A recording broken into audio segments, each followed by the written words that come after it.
Fennel and Rue, by William Dean Howells. The success of Varian did not come early, and it did not come easily.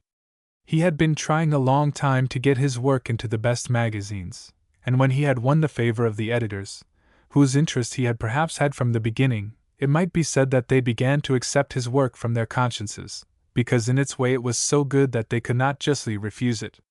The particular editor who took Varian's serial, after it had come back to the author from the editors of the other leading periodicals, was in fact moved mainly by the belief that the story would please the better sort of his readers. These, if they were not so numerous as the worse, he felt had now and then the right to have their pleasure studied. It was a serious story, and it was somewhat bitter, as Varian himself was, after his struggle to reach the public with work which he knew merited recognition. But the world, which does not like people to take themselves too seriously, also likes them to take themselves seriously, and the bitterness in Varian's story proved agreeable to a number of readers unexpectedly great. It intimated a romantic personality in the author, and the world still likes to imagine romantic things of authors. It likes especially to imagine them of novelists, now that there are no longer poets, and when it began to like Varian's serial, it began to write him all sorts of letters, directly, in care of the editor, and indirectly to the editor, whom they asked about Varian more than about his story. It was a man's story rather than a woman's story, as these may be distinguished, but quite for that reason women seemed peculiarly taken with it. Perhaps the women had more leisure or more courage to write to the author and the editor. At any rate, most of the letters were from women. Some of the letters were silly and fatuous enough, but others were of an intelligence which was none the less penetrating for being emotional rather than critical. These maids or matrons, whoever or whichever they were, knew wonderfully well what the author would be at, and their interest in his story implied a constant if not a single devotion.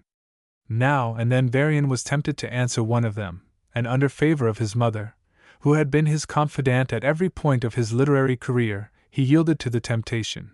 But one day there came a letter asking an answer, which neither he nor his mother felt competent to deal with. They both perceived that they must refer it to the editor of the magazine, and it seemed to them so important that they decided Varian must go with it in person to the editor. Then he must be so far ruled by him, if necessary, as to give him the letter and put himself, as the author, beyond an appeal which he found peculiarly poignant. The letter, which had overcome the tacit misgivings of his mother as they read it, and read it again together, was from a girl who had perhaps no need to confess herself young, or to own her inexperience of the world where stories were written and printed. She excused herself with a delicacy which Varian's correspondence by no means always showed for intruding upon him, and then pleaded the power his story had over her, as the only shadow of right she had in addressing him. Its fascination, she said, had begun with the first number, the first chapter, almost the first paragraph.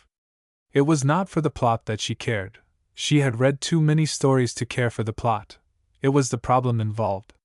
It was one which she had so often pondered in her own mind that she felt, in a way she hoped he would not think conceited, almost as if the story was written for her.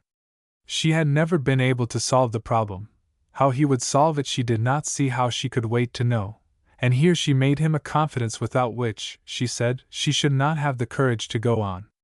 She was an invalid, and her doctor had told her that, though she might live for months, there were chances that she might die at any moment suddenly. He would think it strange, and it was strange that she should tell him this, and stranger still that she should dare to ask him what she was going to ask. The story had yet 4 months to run, and she had begun to have a morbid foreboding that she should not live to read it in the ordinary course. She was so ignorant about writers that she did not know whether such a thing was ever done, or could be done.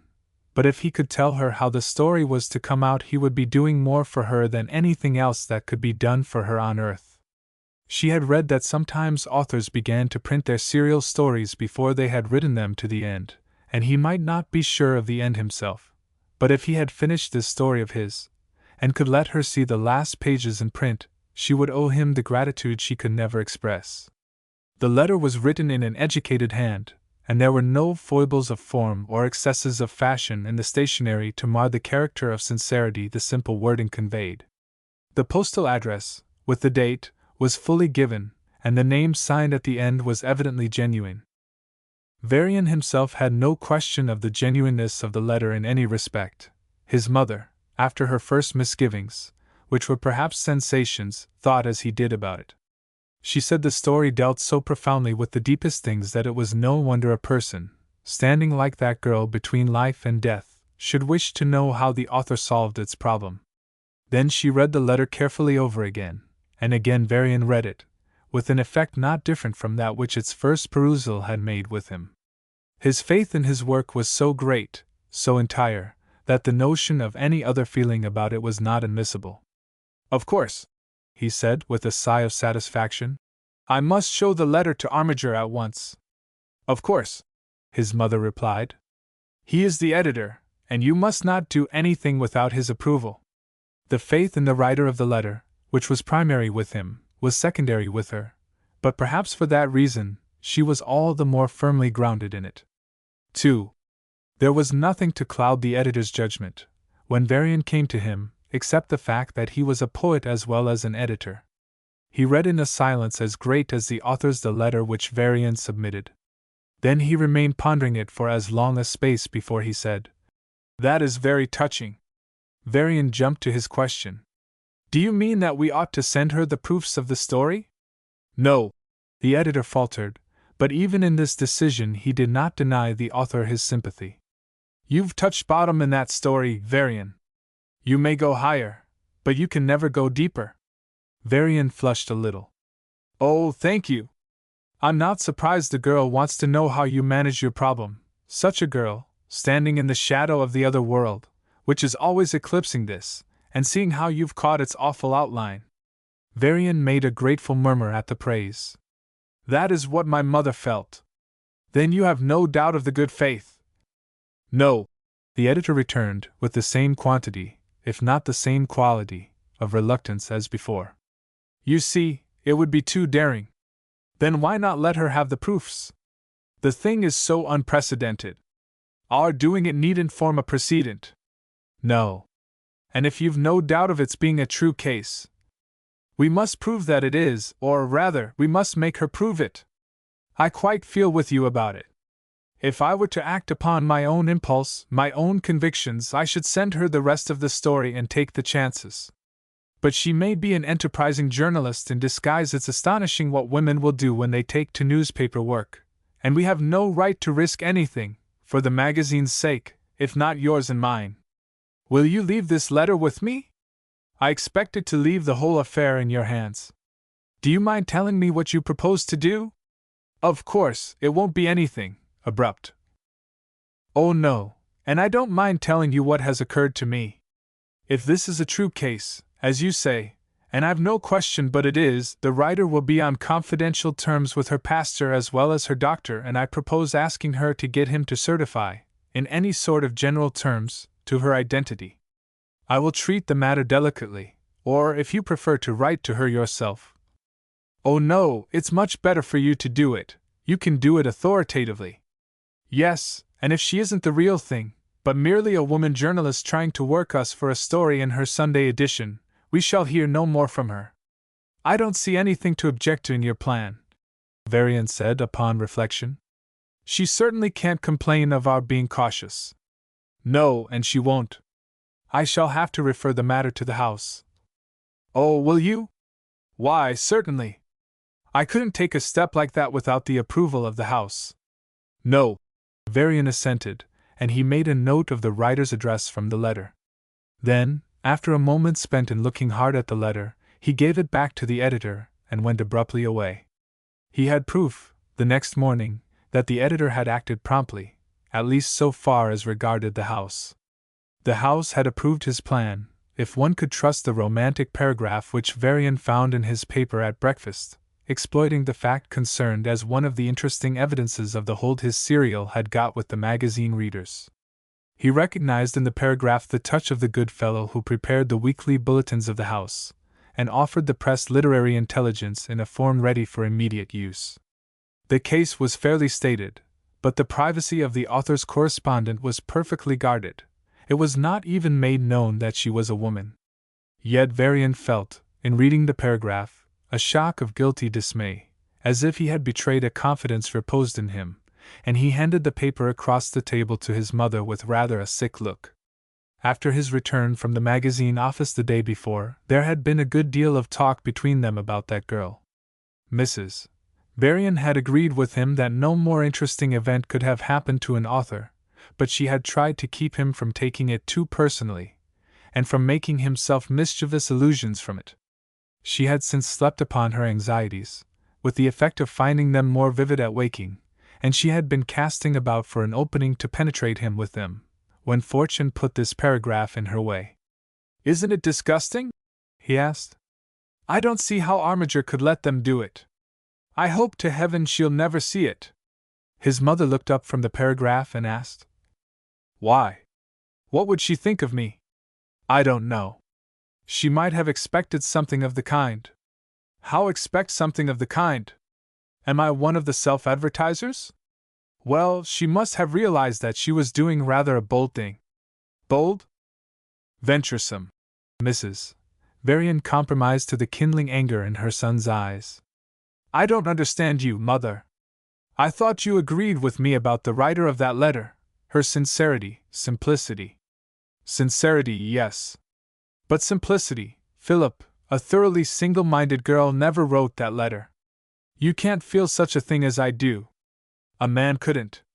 You can paint the character of women, and you do it wonderfully, but, after all, you can't know them as a woman does." "You talk," he answered, a little sulkily, "as if you knew some harm of the girl." "No, my son, I know nothing about her, except that she is not single-minded, and there is no harm in not being single-minded. A great many single-minded women are fools, and some double-minded women are good. Well, single-minded or double-minded, if she is what she says she is, what motive on earth could she have in writing to me except the motive she gives? You don't deny that she tells the truth about herself? Don't I say that she is sincere? But a girl doesn't always know her own motives, or all of them. She may have written to you because she would like to begin a correspondence with an author. Or she may have done it out of the love of excitement. Or for the sake of distraction, to get away from herself and her gloomy forebodings. And should you blame her for that? No, I shouldn't. I should pity her for it. But, all the same, I shouldn't want you to be taken in by her. You think, then, she doesn't care anything about the story? I think very probably she cares a great deal about it. She is a serious person, intellectually at least, and it is a serious story. No wonder she would like to know, at first hand, something about the man who wrote it." This flattered Varian, but he would not allow its reasonableness. He took a gulp of coffee before saying, uncandidly, "I can't make out what you're driving at, Mother. But fortunately, there's no hurry about your meaning. The thing's in the only shape we could possibly give it, and I am satisfied to leave it in Armiger's hands. I'm certain he will deal wisely with it and kindly. Yes, I'm sure he'll deal kindly. I should be very unhappy if he didn't. He could easily deal more wisely, though, than she has." Varian chose not to follow his mother in this. "All is," he said with finality. "I hope she'll never see that loathsome paragraph." "Oh, very likely she won't," his mother consoled him. 3. Only 4 days after he had seen Armiger, Varian received an envelope covering a brief note to himself from the editor, a copy of the letter he had written to Varian's unknown correspondent, and her answer in the original. Varian was alone when the postman brought him this envelope, and he could indulge a certain passion for method by which he read its contents in the order named. If his mother had been by, she would have made him read the girl's reply first of all. Armiger wrote, "My dear Varian, I enclose 2 exhibits which will possess you of all the facts in the case of the young lady who feared she might die before she read the end of your story, but who, you will be glad to find, is likely to live through the year. As the story ends in our October number, she need not be supplied with advance sheets. I am sorry the house hurried out a paragraph concerning the matter, but it will not be followed by another. Perhaps you will feel, as I do, that the incident is closed. I have not replied to the writer, and you need not return her letter. Yours ever." The editor's letter to the young lady read, "Dear Madam, Mr. P. S. Varian has handed me your letter of the 4th, and I need not tell you that it has interested us both.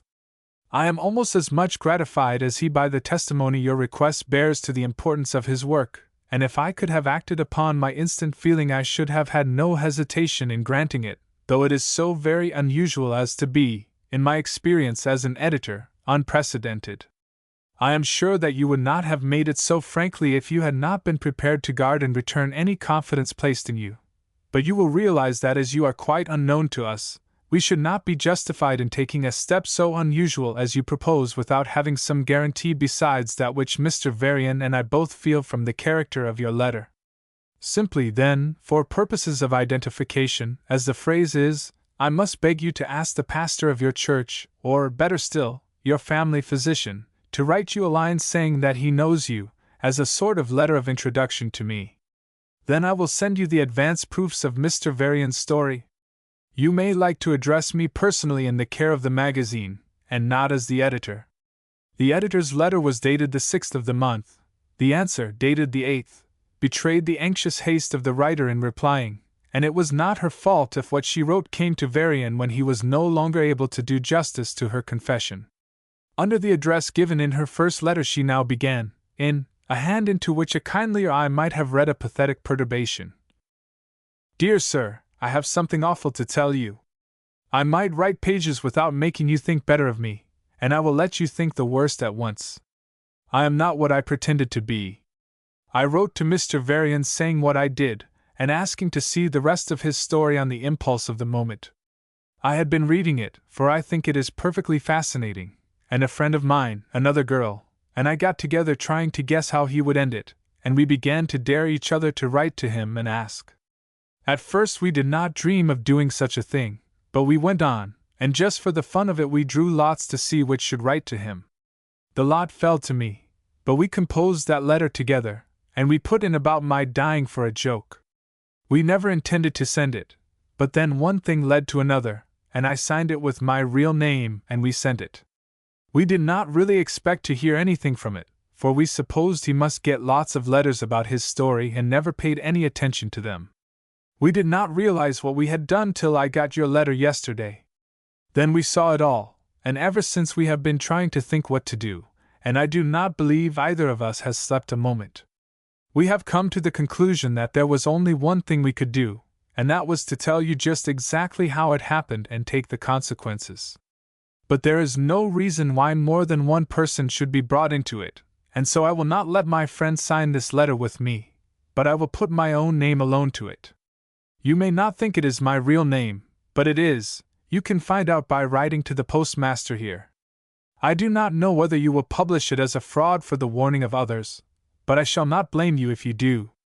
I deserve anything.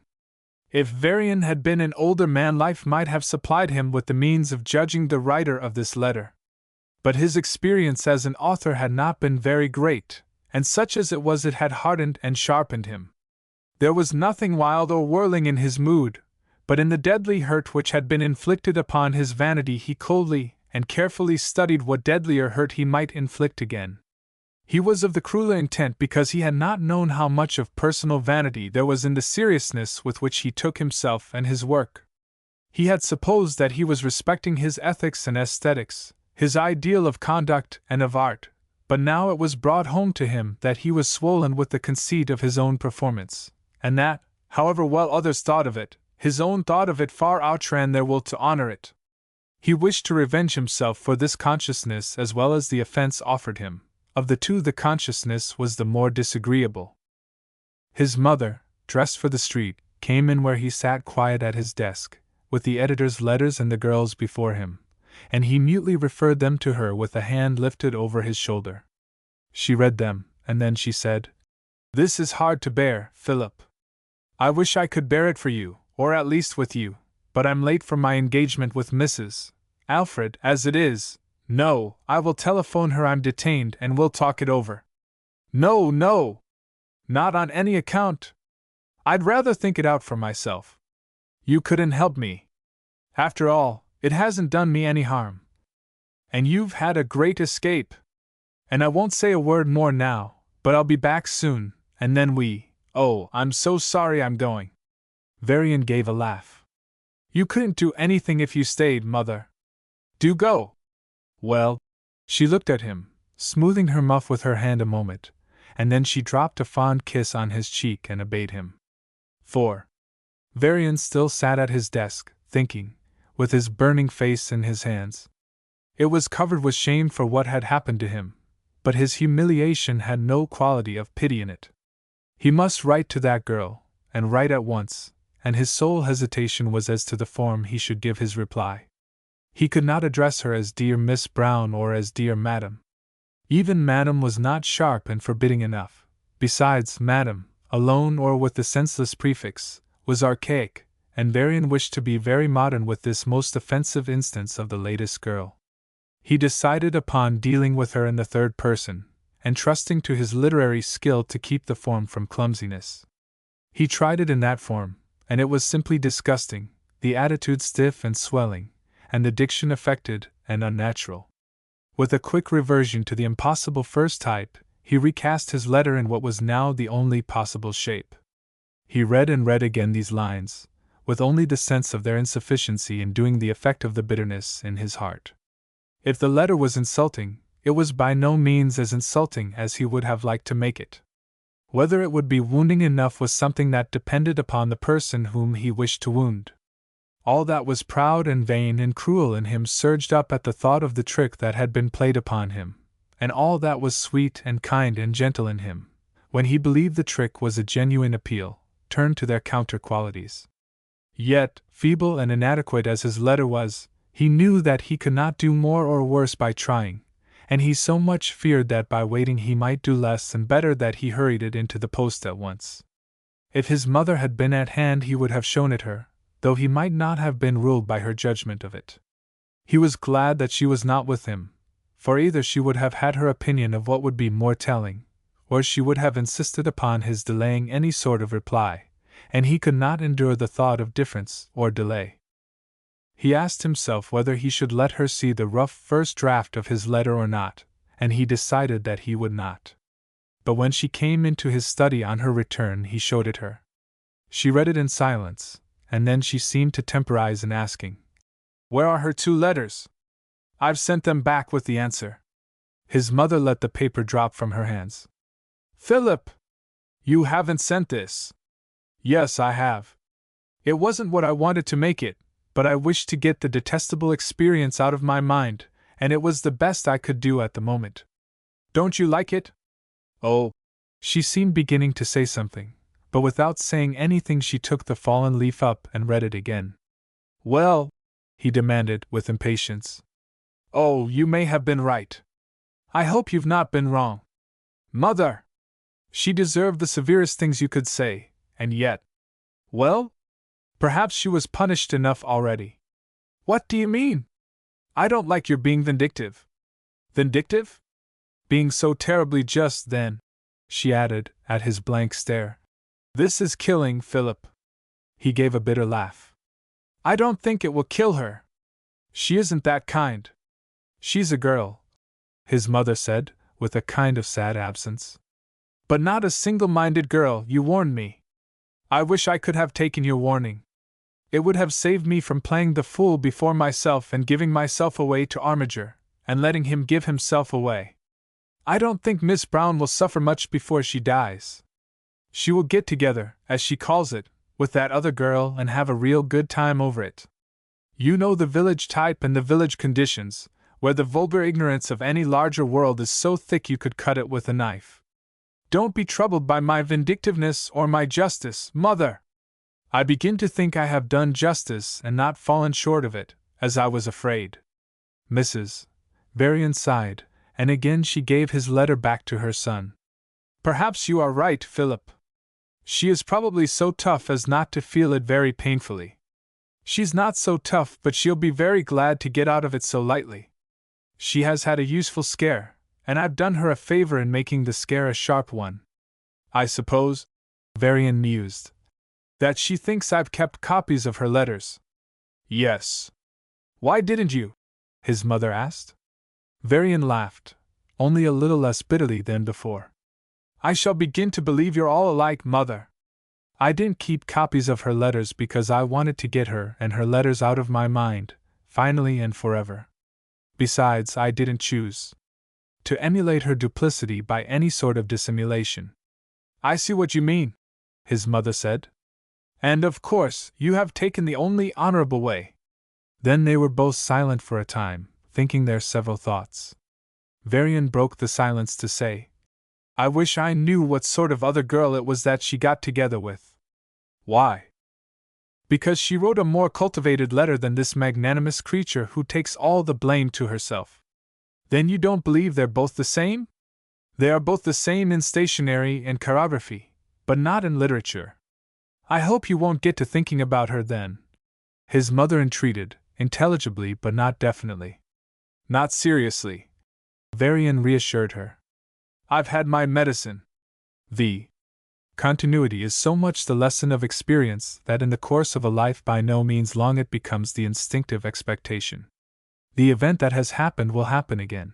It will prolong itself in a series of recurrences by which each one's episode shares in the unending history of all. The sense of this is so pervasive that humanity refuses to accept death itself as final. In the agonized affections, the shattered hopes, of those who remain, the severed life keeps on unbrokenly, and when time and reason prevail, at least as to the life here, the defeated faith appeals for fulfillment to another world, and the belief of immortality holds against the myriad years in which none of the numberless dead have made an indisputable sign in witness of it. The lost limb still reports its sensations to the brain. The fixed habit mechanically attempts its repetition when the conditions render it impossible. Varian was aware how deeply and absorbingly he had brooded upon the incident which he had done his utmost to close, when he found himself expecting an answer of some sort from his unknown correspondent. He perceived, then, without owning the fact, that he had really hoped for some protest, some excuse, some extenuation, which in the end would suffer him to be more merciful. Though he had wished to crush her into silence, and to forbid her all hope of his forgiveness, he had, in a manner, not meant to do it. He had kept a secret place in his soul where the sinner against him could find refuge from his justice, and when this sanctuary remained unattempted he found himself with a regret that he had barred the way to it so effectually. The regret was so vague, so formless, however, that he could tacitly deny it to himself at all times, and explicitly deny it to his mother at such times as her touch taught him that it was tangible. One day, after 10 or 12 days had gone by, she asked him, "You haven't heard anything more from that girl?" "What girl?" he returned, as if he did not know, and he frowned. "You mean the girl that wrote me about my story?" He continued to frown rather more darkly. "I don't see how you could expect me to hear from her, after what I wrote." "But to be categorical, I haven't, Mother." "Oh, of course not. Did you think she would be so easily silenced?" "I did what I could to crush her into silence." "Yes, and you did quite right. I am more and more convinced of that. But such a very tough young person might have refused to stay crushed.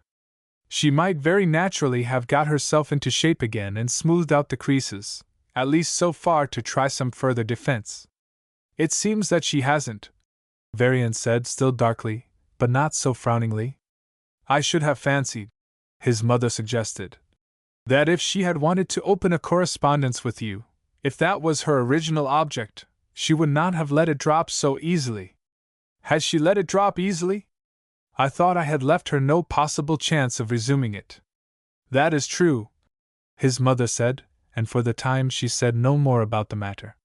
Not long after this he came home from the magazine office and reported to her from Armiger that the story was catching on more and more with the best class of readers. The editor had shown Varian some references to it in newspapers of good standing and several letters about it. "I thought you might like to look at the letters," Varian said, and he took some letters from his pocket and handed them to her across the lunch table. She did not immediately look at them, because he went on to add something that they both felt to be more important. "Armiger says there has been some increase of the sales, which I can attribute to my story if I have the cheek. That is good. And the house wants to publish the book. They think down there that it will have a very pretty success, not be a big seller, of course, but something comfortable." Mrs. Varian's eyes were suffused with pride and fondness. "And you can always think, Philip, that this has come to you without the least lowering of your standard, without forsaking your ideal for a moment." That is certainly a satisfaction. She kept her proud and tender gaze upon him. No one will ever know as I do how faithful you have been to your art. Did any of the newspapers recognize that, or surmise it, or suspect it? No, that isn't the turn they take. They speak of the strong love interest involved in the problem, and the abundance of incident. I looked out to keep something happening, you know. I'm sorry I didn't ask Armiger to let me bring the notices home to you. I'm not sure that I did wisely not to subscribe to that press clippings bureau. His mother smiled. You mustn't let prosperity corrupt you, Philip. Wouldn't seeing what the press is saying of it distract you from the real aim you had in your story? We're all weak, of course. It might, if the story were not finished, but as it is, I think I could be proof against the stupidest praise. Well, for my part, I'm glad you didn't subscribe to the clippings bureau. It would have been a disturbing element. She now looked down at the letters as if she were going to take them up, and he followed the direction of her eyes. As if reminded of the fact by this, he said, Armiger asked me if I had ever heard anything more from that girl. Has he? His mother eagerly asked, transferring her glance from the letters to her son's face. Not a word. I think I silenced her thoroughly. Yes, his mother said. There could have been no good object in prolonging the affair and letting her confirm herself in the notion that she was of sufficient importance either to you or to him for you to continue the correspondence with her. She couldn't learn too distinctly that she had done a very wrong thing in trying to play such a trick on you. That was the way I looked at it, Varian said, but he drew a light sigh, rather wearily. I hope, his mother said, with a recurrent glance at the letters, that there is nothing of that silly kind among these. No, these are blameless enough, unless they are to be blamed for being too flattering. That girl seems to be sole of her kind, unless the girl that she got together with was really like her. I don't believe there was any other girl. I never thought there was more than one. There seemed to be two styles and two grades of culture, such as they were. Oh, she could easily imitate two manners. She must have been a clever girl, Mrs. Varian said, with that admiration for any sort of cleverness in her sex which even very good women cannot help feeling. Well, perhaps she was punished enough for both the characters she assumed, Varian said, with a smile that was not gay. Don't think about her, his mother returned, with a perception of his mood. I'm only thankful that she's out of our lives in every sort of way. 6. Varian said nothing, but he reflected with a sort of gloomy amusement how impossible it was for any woman, even a woman so wide-minded and high-principled as his mother, to escape the personal view of all things and all persons which women take. He tacitly noted the fact, as the novelist notes whatever happens or appears to him, but he let the occasion drop out of his mind as soon as he could after it had dropped out of his talk. The night when the last number of his story came to them in the magazine, and was already announced as a book, he sat up with his mother celebrating, as he said, and exulting in the future as well as the past. They had a little supper, which she cooked for him in a chafing dish, in the dining room of the tiny apartment where they lived together, and she made some coffee afterwards, to carry off the effect of the Newburgh lobster. Perhaps because there was nothing to carry off the effect of the coffee, he heard her, through the partition of their rooms, stirring restlessly after he had gone to bed, and a little later she came to his door, which she set ajar, to ask, Are you awake, Philip? You seem to be, mother, he answered, with an amusement at her question which seemed not to have imparted itself to her when she came in and stood beside his bed in her dressing gown. You don't think we have judged her too harshly, Philip? Do you, mother? No, I think we couldn't be too severe in a thing like that. She probably thought you were like some of the other story writers. She couldn't feel differences, shades. She pretended to be taken with the circumstances of your work, but she had to do that if she wanted to fool you. Well, she has got her comeuppings, as she would probably say. Varian replied thoughtfully. She didn't strike me as a country person, at least, in her first letter. Then you still think she didn't write both? If she did, she was trying her hand in a personality she had invented. Girls are very strange. His mother sighed. They like excitement, adventure. It's very dull in those little places. I shouldn't wish you to think any harm of the poor thing. Poor thing? Why this magnanimous compassion, mother? Oh, nothing. But I know how I was myself when I was a girl. I used almost to die of hunger for something to happen. Can you remember just what you said in your letter? Varian laughed. No, I can't. But I don't believe I said half enough. You're nervous, mother. Yes, I am. But don't you get to worrying. I merely got to thinking how I should hate to have anybody's unhappiness mixed up with this happiness of ours. I do so want your pleasure and your success to be pure, not tainted with the pain of any human creature. Varian answered with light cynicism. It will be tainted with the pain of the fellows who don't like me, or who haven't succeeded, and they'll take care to let me share their pain if ever they can. But if you mean that Mary made an up country, she's probably thinking, if she thinks about it at all, that she's the luckiest girl in the United States to have got out of an awful scrape so easily. At the worst, I only had fun with her in my letter. Probably she sees that she has nothing to grieve for but her own break. No, and you did just as you should have done, and I am glad you don't feel bitterly about it. You don't, do you? Not the least. His mother stooped over and kissed him where he lay smiling. Well, that's good. After all, it's you I cared for. Now I can say good night. But she lingered to tuck him in a little, from the persistence of the mother habit. I wish you may never do anything that you will be sorry for. Well, I won't, if it's a good action. They laughed together, and she left the room, still looking back to see if there was anything more she could do for him, while he lay smiling, intelligently for what she was thinking, and patiently for what she was doing. 7. Even in the time which was then coming and which now is, when successful authors are almost as many as millionaires, Varian's book brought him a pretty celebrity, and this celebrity was in a way specific.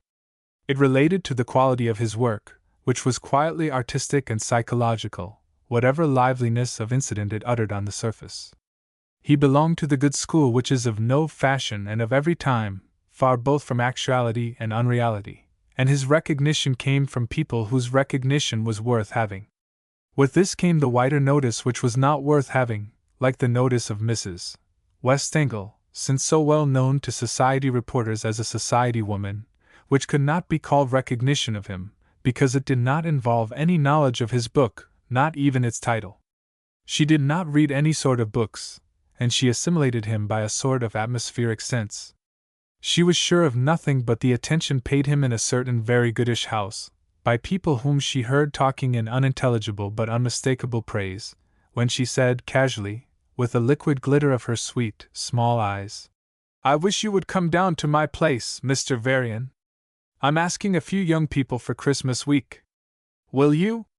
Why, thank you very much, Varian said, waiting to hear more in explanation of the hospitality launched at him.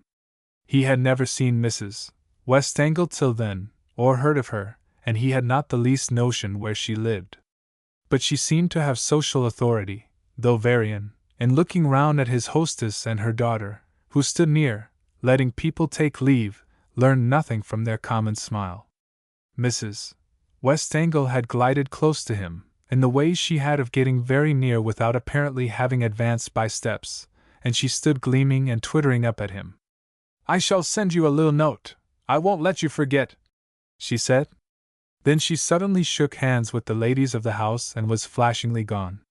Varian thought he might ask the daughter of the house, and if I don't forget, am I engaged to spend Christmas week with her? The girl laughed. If she doesn't forget, you are. But you'll have a good time. She'll know how to manage that.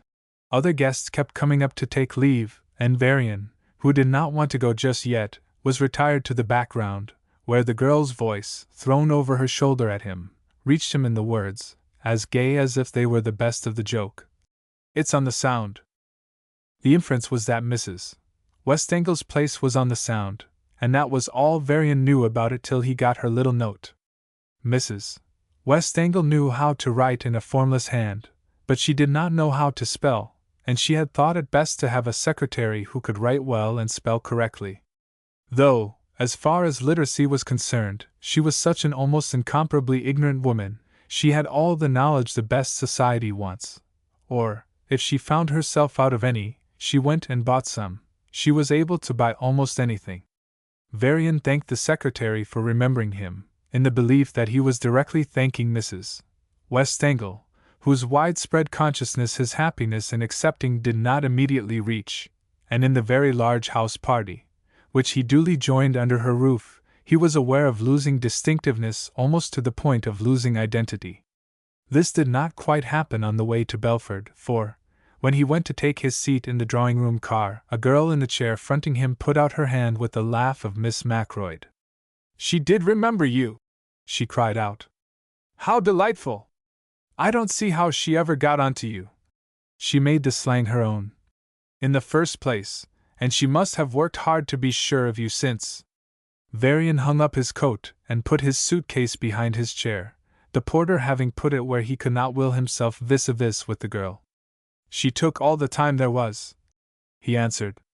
"I got my invitation only the day before yesterday, and if I had been in more demand or had a worse conscience—" "Oh, do say worse conscience! It's so much more interesting," the girl broke in.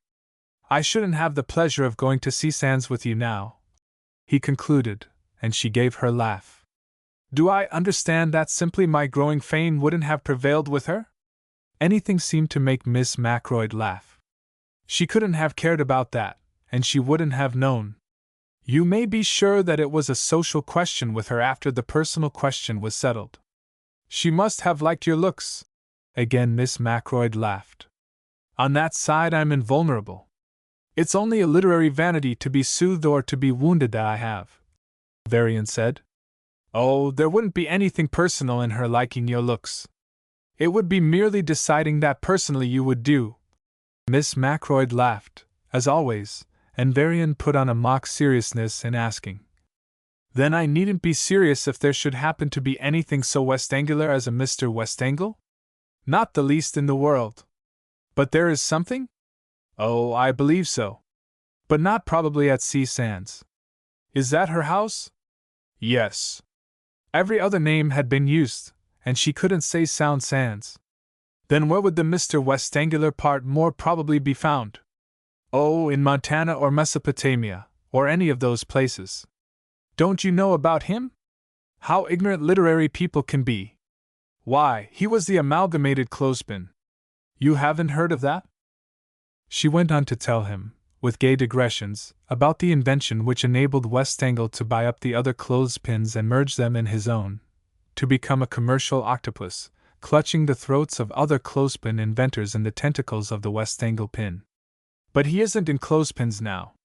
He's in mines, and banks, and steamboats, and railroads, and I don't know what all, and Mrs. Westangle, the second of her name, never was in clothespins." Miss Macroyd laughed all through her talk, and she was in a final burst of laughing when the train slowed into Stamford. There a girl came into the car trailing her skirts with a sort of vivid debility, and overturning some minor pieces of hand baggage which her draperies swept out of their shelter beside the chairs.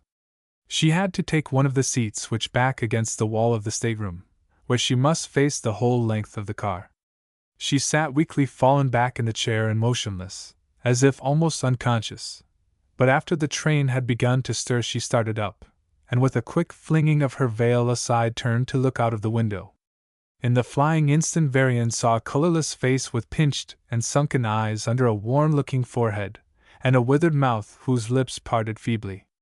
On her part, Miss Macroyd had doubtless already noted that the girl was, with no show of expensiveness, authoritatively well gowned and personally hatted. She stared at her and said, "What a very hunted and escaping effect! She does look rather fugitive." Varian agreed, staring too. "One might almost fancy an asylum." "Yes, or a hospital." They continued both to stare at her, helpless for whatever different reasons to take their eyes away, and they were still interested in her when they heard her asking the conductor, "Must I change and take another train before we get to Belford?" My friends thought. "No, this train stops at Southfield," the conductor answered, absently biting several holes into her drawing-room ticket. "Can she be one of us?" Miss Macroyd demanded, in a dramatic whisper. "She might be anything," Varian returned, trying instantly, with a whir of his inventive machinery, to phrase her. He made a sort of luxurious failure of it, and rested content with her face, which showed itself now in profile and now fronted him in full, and now was restless and now subsided in a look of delicate exhaustion. He would have said, if he would have said anything absolute, that she was a person who had something on her mind. At instants she had that hunted air, passing at other instants into that air of escape. He discussed these appearances with Miss Macroyd, but found her too frankly disputatious, and she laughed too much and too loud. 8. At Southfield, where they all descended, Miss Macroyd promptly possessed herself of a groom, who came forward tentatively, touching his hat. "Miss Macroyd?" she suggested. "Yes, miss," the man said, and led the way round the station to the Victoria which, when Miss Macroyd's maid had mounted to the place beside her, had no room for any one else.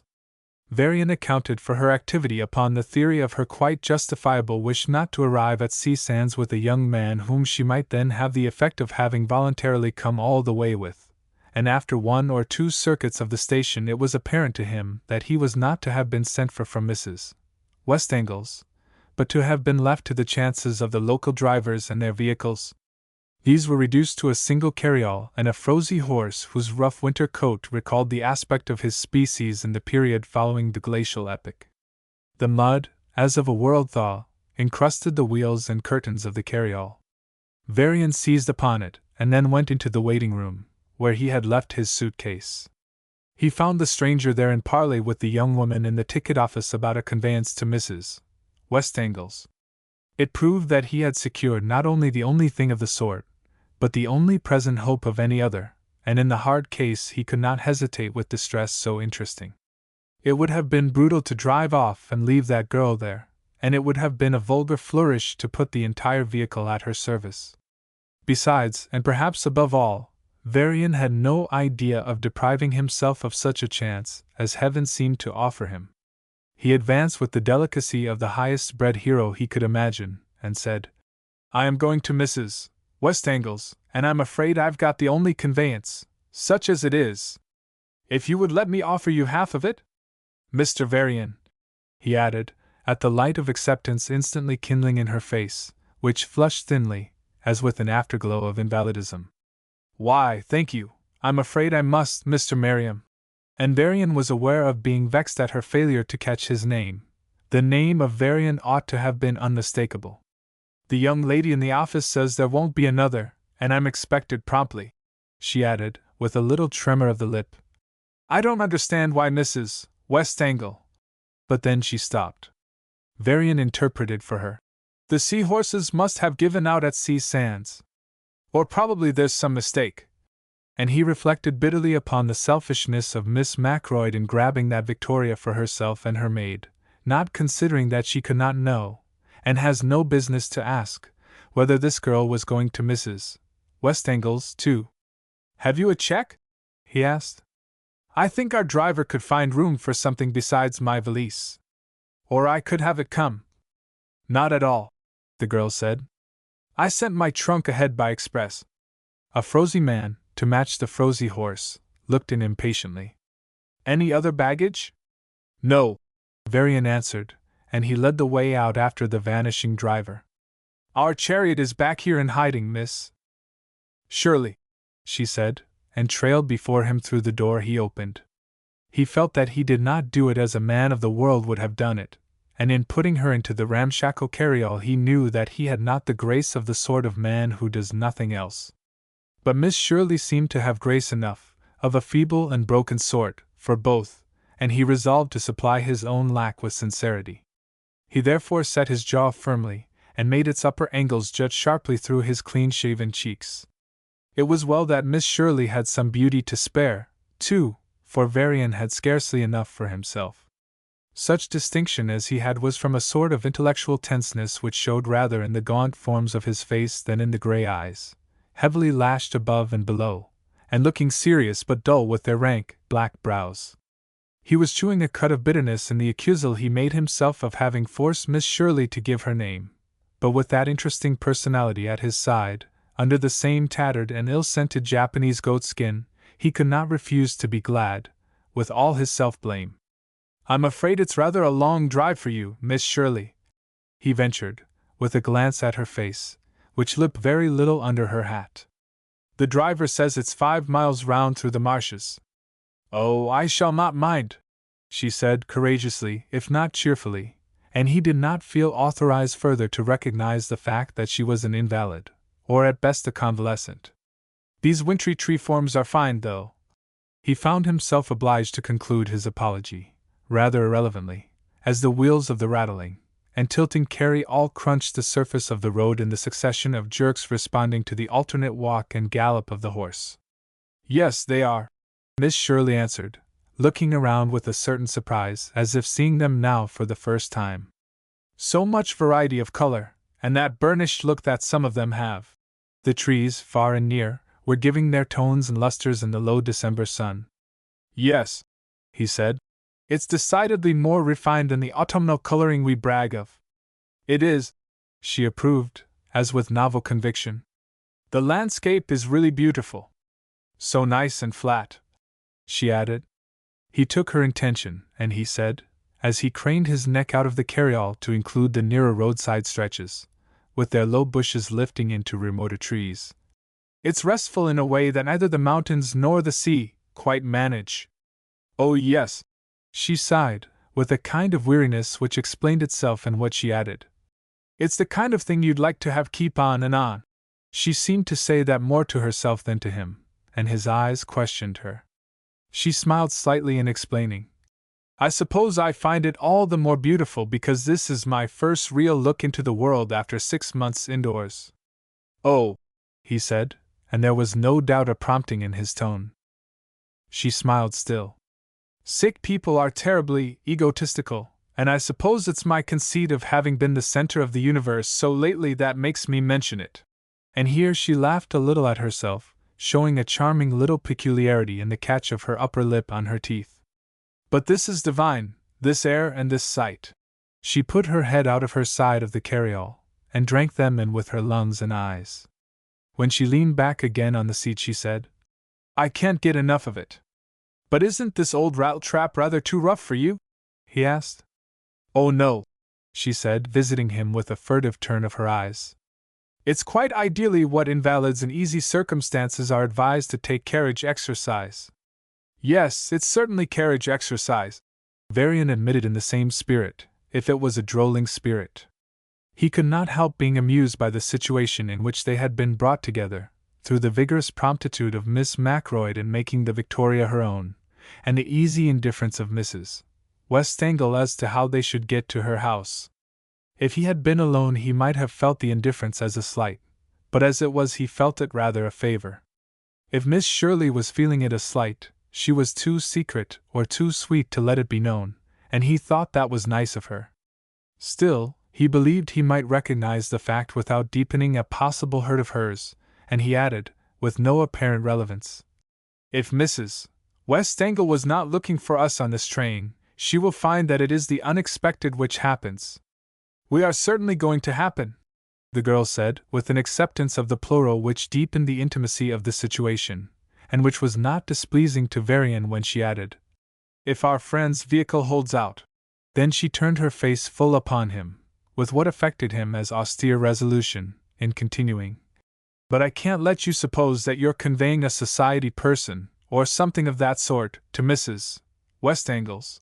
His own face expressed his mystification, and she concluded, "I'm simply going there to begin my work." He smiled provisionally in temporizing with the riddle. "You women are wonderful, nowadays, for the work you do." "Oh, but," she protested, nervously, anxiously, "it isn't good work that I'm going to do. I understand what you mean, it's work for a living. I've no business to be arriving with an invited guest, but it seemed to be a question of arriving or not at the time when I was due." 9.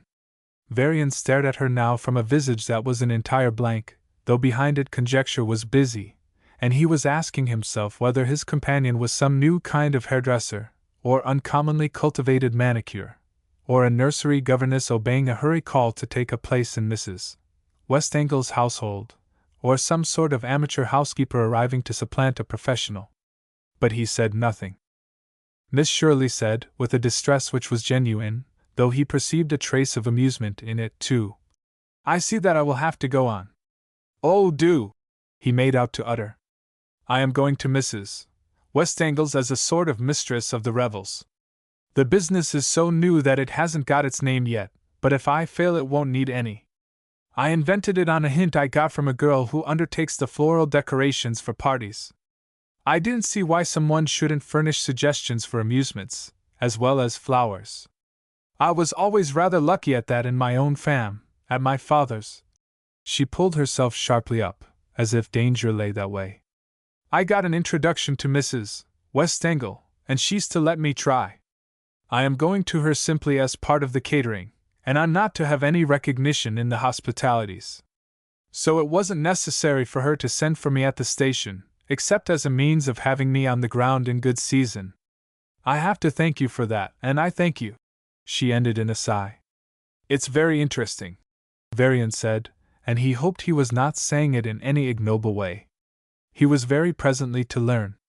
Round a turn of the road there came a lively clacking of horses' shoes on the hard track, with the muted rumble of rubber-tired wheels, and Mrs.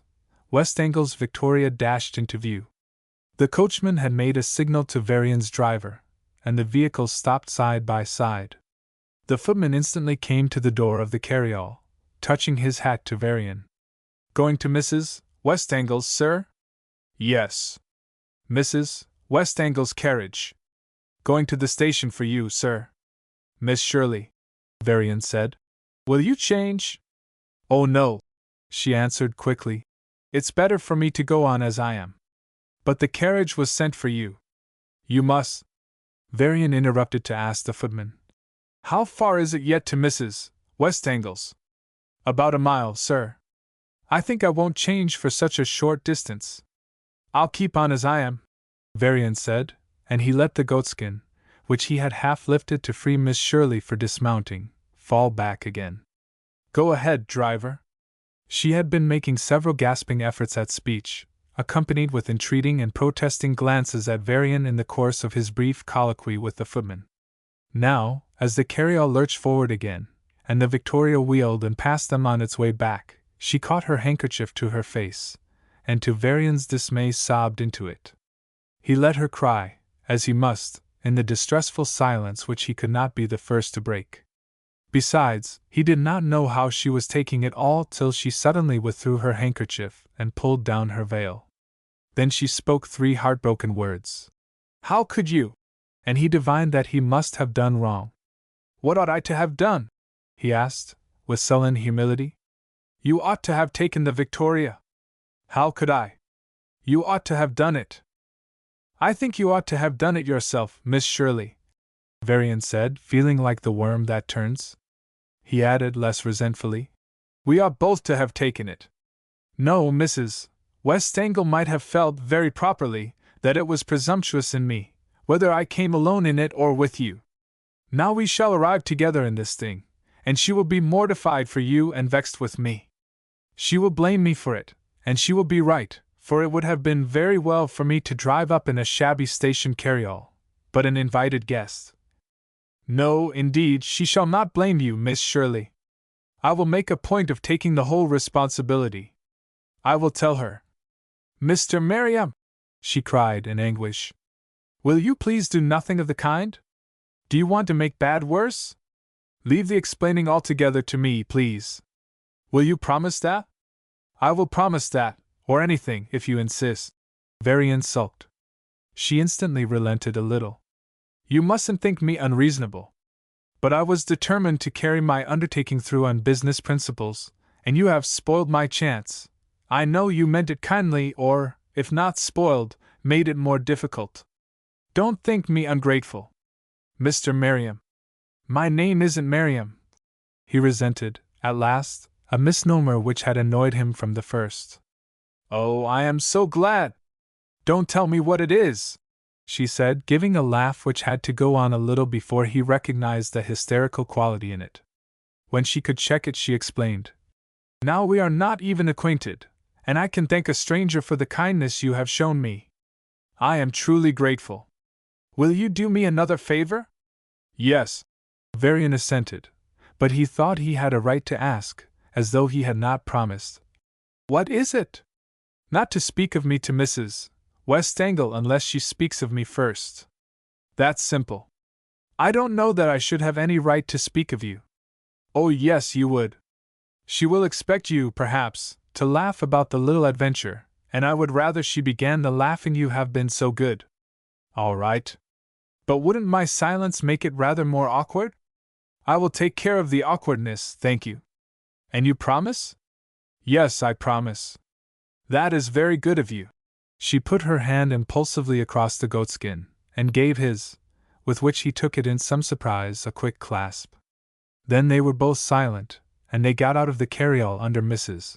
Westangle's porte-cochere without having exchanged another word. Miss Shirley did not bow to him, or look at him in parting. Varian kept seeing before his inner eyes the thin face of the girl, dimmed rather than lighted with her sick yes. When she should be stronger, there might be a pale flush in it, like sunset on snow, but Varian had to imagine that. He did not find it difficult to imagine many things about the girl, whom, in another mood, a more judicial mood, he might have accused of provoking him to imagine them. As it was, he could not help noting to that second self which we all have about us, that her confidences, such as they were, had perhaps been too voluntary. Certainly they had not been quite obligatory, and they could not be quite accounted for, except upon the theory of nerves not yet perfectly under her control. To be sure, girls said all sorts of things to one, ignorantly and innocently, but she did not seem the kind of girl who, in different circumstances, would have said anything that she did not choose or that she did not mean to say. She had been surprisingly frank, and yet, at heart, Varian would have thought she was a very reticent person or a secret person, that is, mentally frank and sentimentally secret. Possibly she was like most women in that. What he was sure of was that the visual impression of her which he had received must have been very vivid to last so long in his consciousness. All through his preparations for going down to afternoon tea her face remained subjectively before him, and when he went down, and found himself part of a laughing and chattering company in the library, he still found it, in his inner sense, here, there, and yonder. He was aware of suffering a little disappointment in Mrs. Westangle's entire failure to mention Miss Shirley, though he was aware that his disappointment was altogether unreasonable, and he more reasonably decided that if she knew anything of his arrival, or the form of it, she had too much of the making of a grande dame to be recognizant of it. He did not know from her whether she had meant to send for him at the station or not, or whether she had sent her carriage back for him when he did not arrive in it at first. Nothing was left in her manner of such slight specialization as she had thrown into it when, at the Macroids', she asked him down to her house party. She seemed, if there were any difference, to have acquired an additional ignorance of who and what he was, though she twittered and flitted up close to his elbow, after his impersonal welcome, and asked him if she might introduce him to the young lady who was pouring tea for her, and who, after the brief drama necessary for possessing him of a cup of it, appeared to have no more use for him than Mrs. Westangle herself had. There were more young men than young women in the room, but he imagined the usual superabundance of girlhood temporarily absent for repair of the fatigues of the journey. Every girl in the room had at least one man talking to her, and the girl who was pouring tea had one on each side of her, and was trying to fix them both with an eye lifted towards each, while she struggled to keep her united gaze watchfully upon the tea-urn and those who came up with cups to be filled or refilled. Varian thought his fellow guests were all amiable enough looking, though he made his reflection that they did not look, any of them, as if they would set the Sound on fire, and again he missed the companion of his arrival. After he had got his cup of tea, he stood sipping it with a homeless air which he tried to conceal, and cast a furtive eye round the room till it rested upon the laughing face of Miss Macroyd. A young man was taking away her teacup, and Varian at once went up and seized his place. "How did you get here?" she asked, rather shamelessly, since she had kept him from coming in the Victoria, but amusingly, since she seemed to see it as a joke, if she saw it at all. "I walked," he answered. "Truly?" "No, not truly." "But truly, how did you?" "Because I sent the carriage back for you." "That was very thoughtful of you. But I found a delightful public vehicle behind the station, and I came in that." "I'm so glad to know that it wasn't Mrs. Westangle, who had the trouble of sending the carriage back for me. Miss Macroyd laughed and laughed at his resentment. But surely you met it on the way? I gave the man a description of you. Didn't he stop for you? Oh yes, but I was too proud to change by that time. Or perhaps I hated the trouble. Miss Macroyd laughed the more. Then she purposely darkened her countenance so as to suit it to her lugubrious whisper. How did she get here? What she? The mysterious fugitive. Wasn't she coming here after all? After all your trouble in supposing so? Varian reflected a moment, and then he said deliberately, I don't know. Miss Macroyd was not going to let him off like that. You don't know how she came, or you don't know whether she was coming? I didn't say. Her laugh resounded again. Now you are trying to be wicked, and that is very wrong for a novelist. But what object could I have in concealing the fact from you, Miss Macroyd? He entreated, with mock earnestness. That is what I want to find out. What are you two laughing so about? The voice of Mrs. Westangle twittered at Varian's elbow, and looking down, he found her almost touching it. She had a very long, narrow neck, and since it was long and narrow, she had the good sense not to palliate the fact or try to dress the effect of it out of sight. She took her neck in both hands, as it were, and put it more on show, so that you had really to like it. Now it lifted her face, though she was not a tall person, well towards the level of his. To be sure, he was himself only of the middle height of men, though an aquiline profile helped him up. He stirred the tea which he had ceased to drink, and said, I wasn't laughing so about Mrs. Westangle. It was Miss Macroyd. And I was laughing so about a mysterious stranger that came up on the train with us and got out at your station. And I was trying to make out what was so funny in a mysterious stranger, or even in her getting out at your station. Mrs. Westangle was not interested in the case, or else she failed to seize the joke.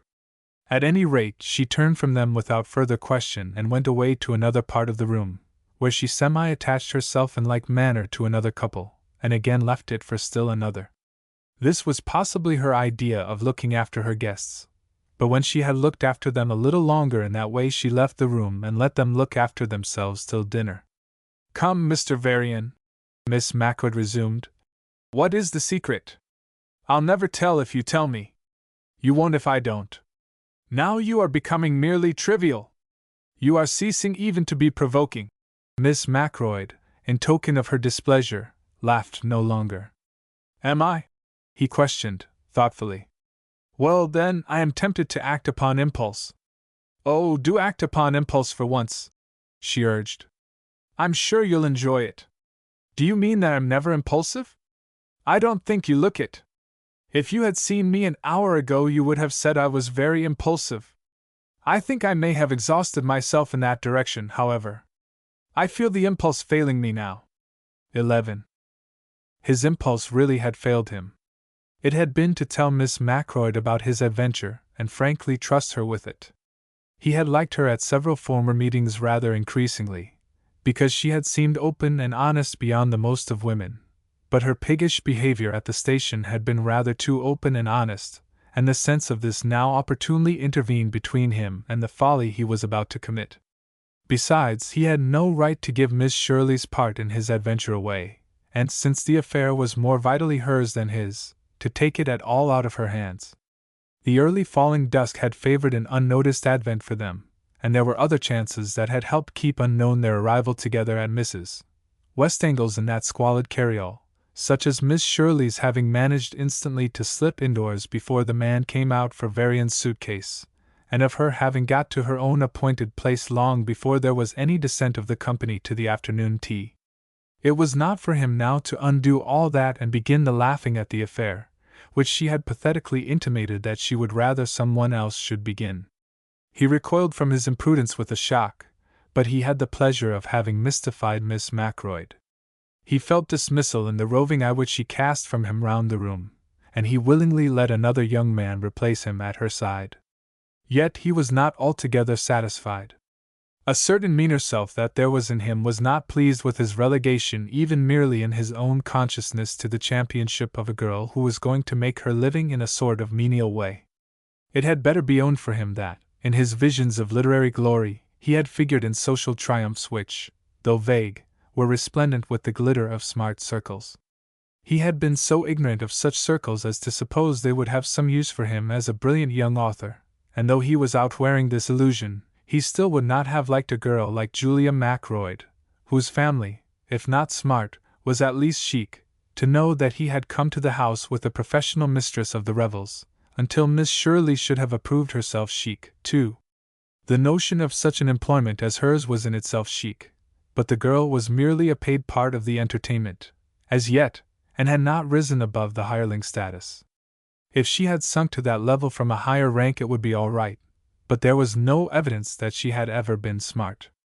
Varian would, therefore, rather not be mixed up with her, at any rate, in the imagination of a girl like Julia MacRoyd, and as he left her side he drew a long breath of relief and went and put down his teacup where he had got it. By this time the girl who was pouring had exhausted one of the two original guards on whom she had been dividing her vision, and Varian made a pretense, which she favored, that he had come up to push the man away. The man gracefully submitted to be dislodged, and Varian remained in the enjoyment of one of the girl's distorted eyes till, yet another man coming up, she abruptly got rid of Varian by presenting him to yet another girl. In such maneuvers the hour of afternoon tea will pass, and the time really wore on till it was time to dress for dinner. By the time that the guests came down to dinner they were all able to participate in the exchange of the discovery which each had made, that it was snowing outdoors, and they kept this going till one girl had the good luck to say, "I don't see anything so astonishing in that at this time of year. Now, if it was snowing indoors, it would be different." This relieved the tension in a general laugh, and a young man tried to contribute further to the gaiety by declaring that it would not be surprising to have it snow indoors. He had once seen the thing done in a crowded hall, one night, when somebody put up a window, and the freezing current of air congealed the respiration of the crowd, which came down in a light fall of snowflakes. He owned that it was in Boston. "Oh, that excuses it then," Miss MacRoyd said. But she lost the laugh which was her due in the rush which some of the others made to open a window and see whether it could be made to snow indoors there. "Oh, it isn't crowded enough here," the young man explained who had alleged the scientific marvel. "And it isn't Boston." Miss MacRoyd tried again on the same string, and this time she got her laugh. The girl who had first spoken remained, at the risk of pneumonia, with her arm prettily lifted against the open sash, for a moment peering out, and then reported, in dashing it down with a shiver, "It seems to be a very soft snow. Then it will be rain by morning." Another predicted, and the girl tried hard to think of something to say in support of the hit she had made already. But she could not, and was silent almost through the whole first course at dinner. In spite of its being a soft snow, it continued to fall as snow and not as rain. It lent the charm of stormy cold without to the brightness and warmth within. Much later, when between waltzes some of the dancers went out on the verandas for a breath of air, they came back reporting that the wind was rising and the snow was drifting. Upon the whole, the snow was a great success, and her guests congratulated Mrs. Westangle on having thought to have it. The felicitations included recognition of the originality of her whole scheme. She had downed the hoary superstition that people had too much of a good time on Christmas to want any good time at all in the week following, and in acting upon the well-known fact that you never wanted a holiday so much as the day after you had one, she had made a movement of the highest social importance. These were the ideas which Varian and the young man of the indoors snowstorm urged upon her. His name was Bushwick, and he and Varian found that they were very good fellows after they had rather supposed the contrary. Mrs. Westangle received their ideas with the twittering reticence that deceived so many people when they supposed she knew what they were talking about. 12. At breakfast, where the guests were reasonably punctual, they were all able to observe, in the rapid succession in which they descended from their rooms, that it had stopped snowing and the sun was shining brilliantly. "There isn't enough for sleighing," Mrs. Westangle proclaimed from the head of the table in her high twitter. "And there isn't any coasting here in this flat country for miles." "Then what are we going to do with it?" one of the young ladies humorously pouted. "That's what I was going to suggest," Mrs. Westangle replied. She pronounced it suggest, but no one felt that it mattered. And, of course, she continued, you needn't any of you do it if you don't like. We'll all do it, Mrs. Westangle, Bushwick said. We are unanimous in that. Perhaps you'll think it rather funny odd, she said. The odder the better, I think, Varian ventured, and another man declared that nothing Mrs. Westangle would do was odd, though everything was original. Well, there is such a thing as being too original, she returned.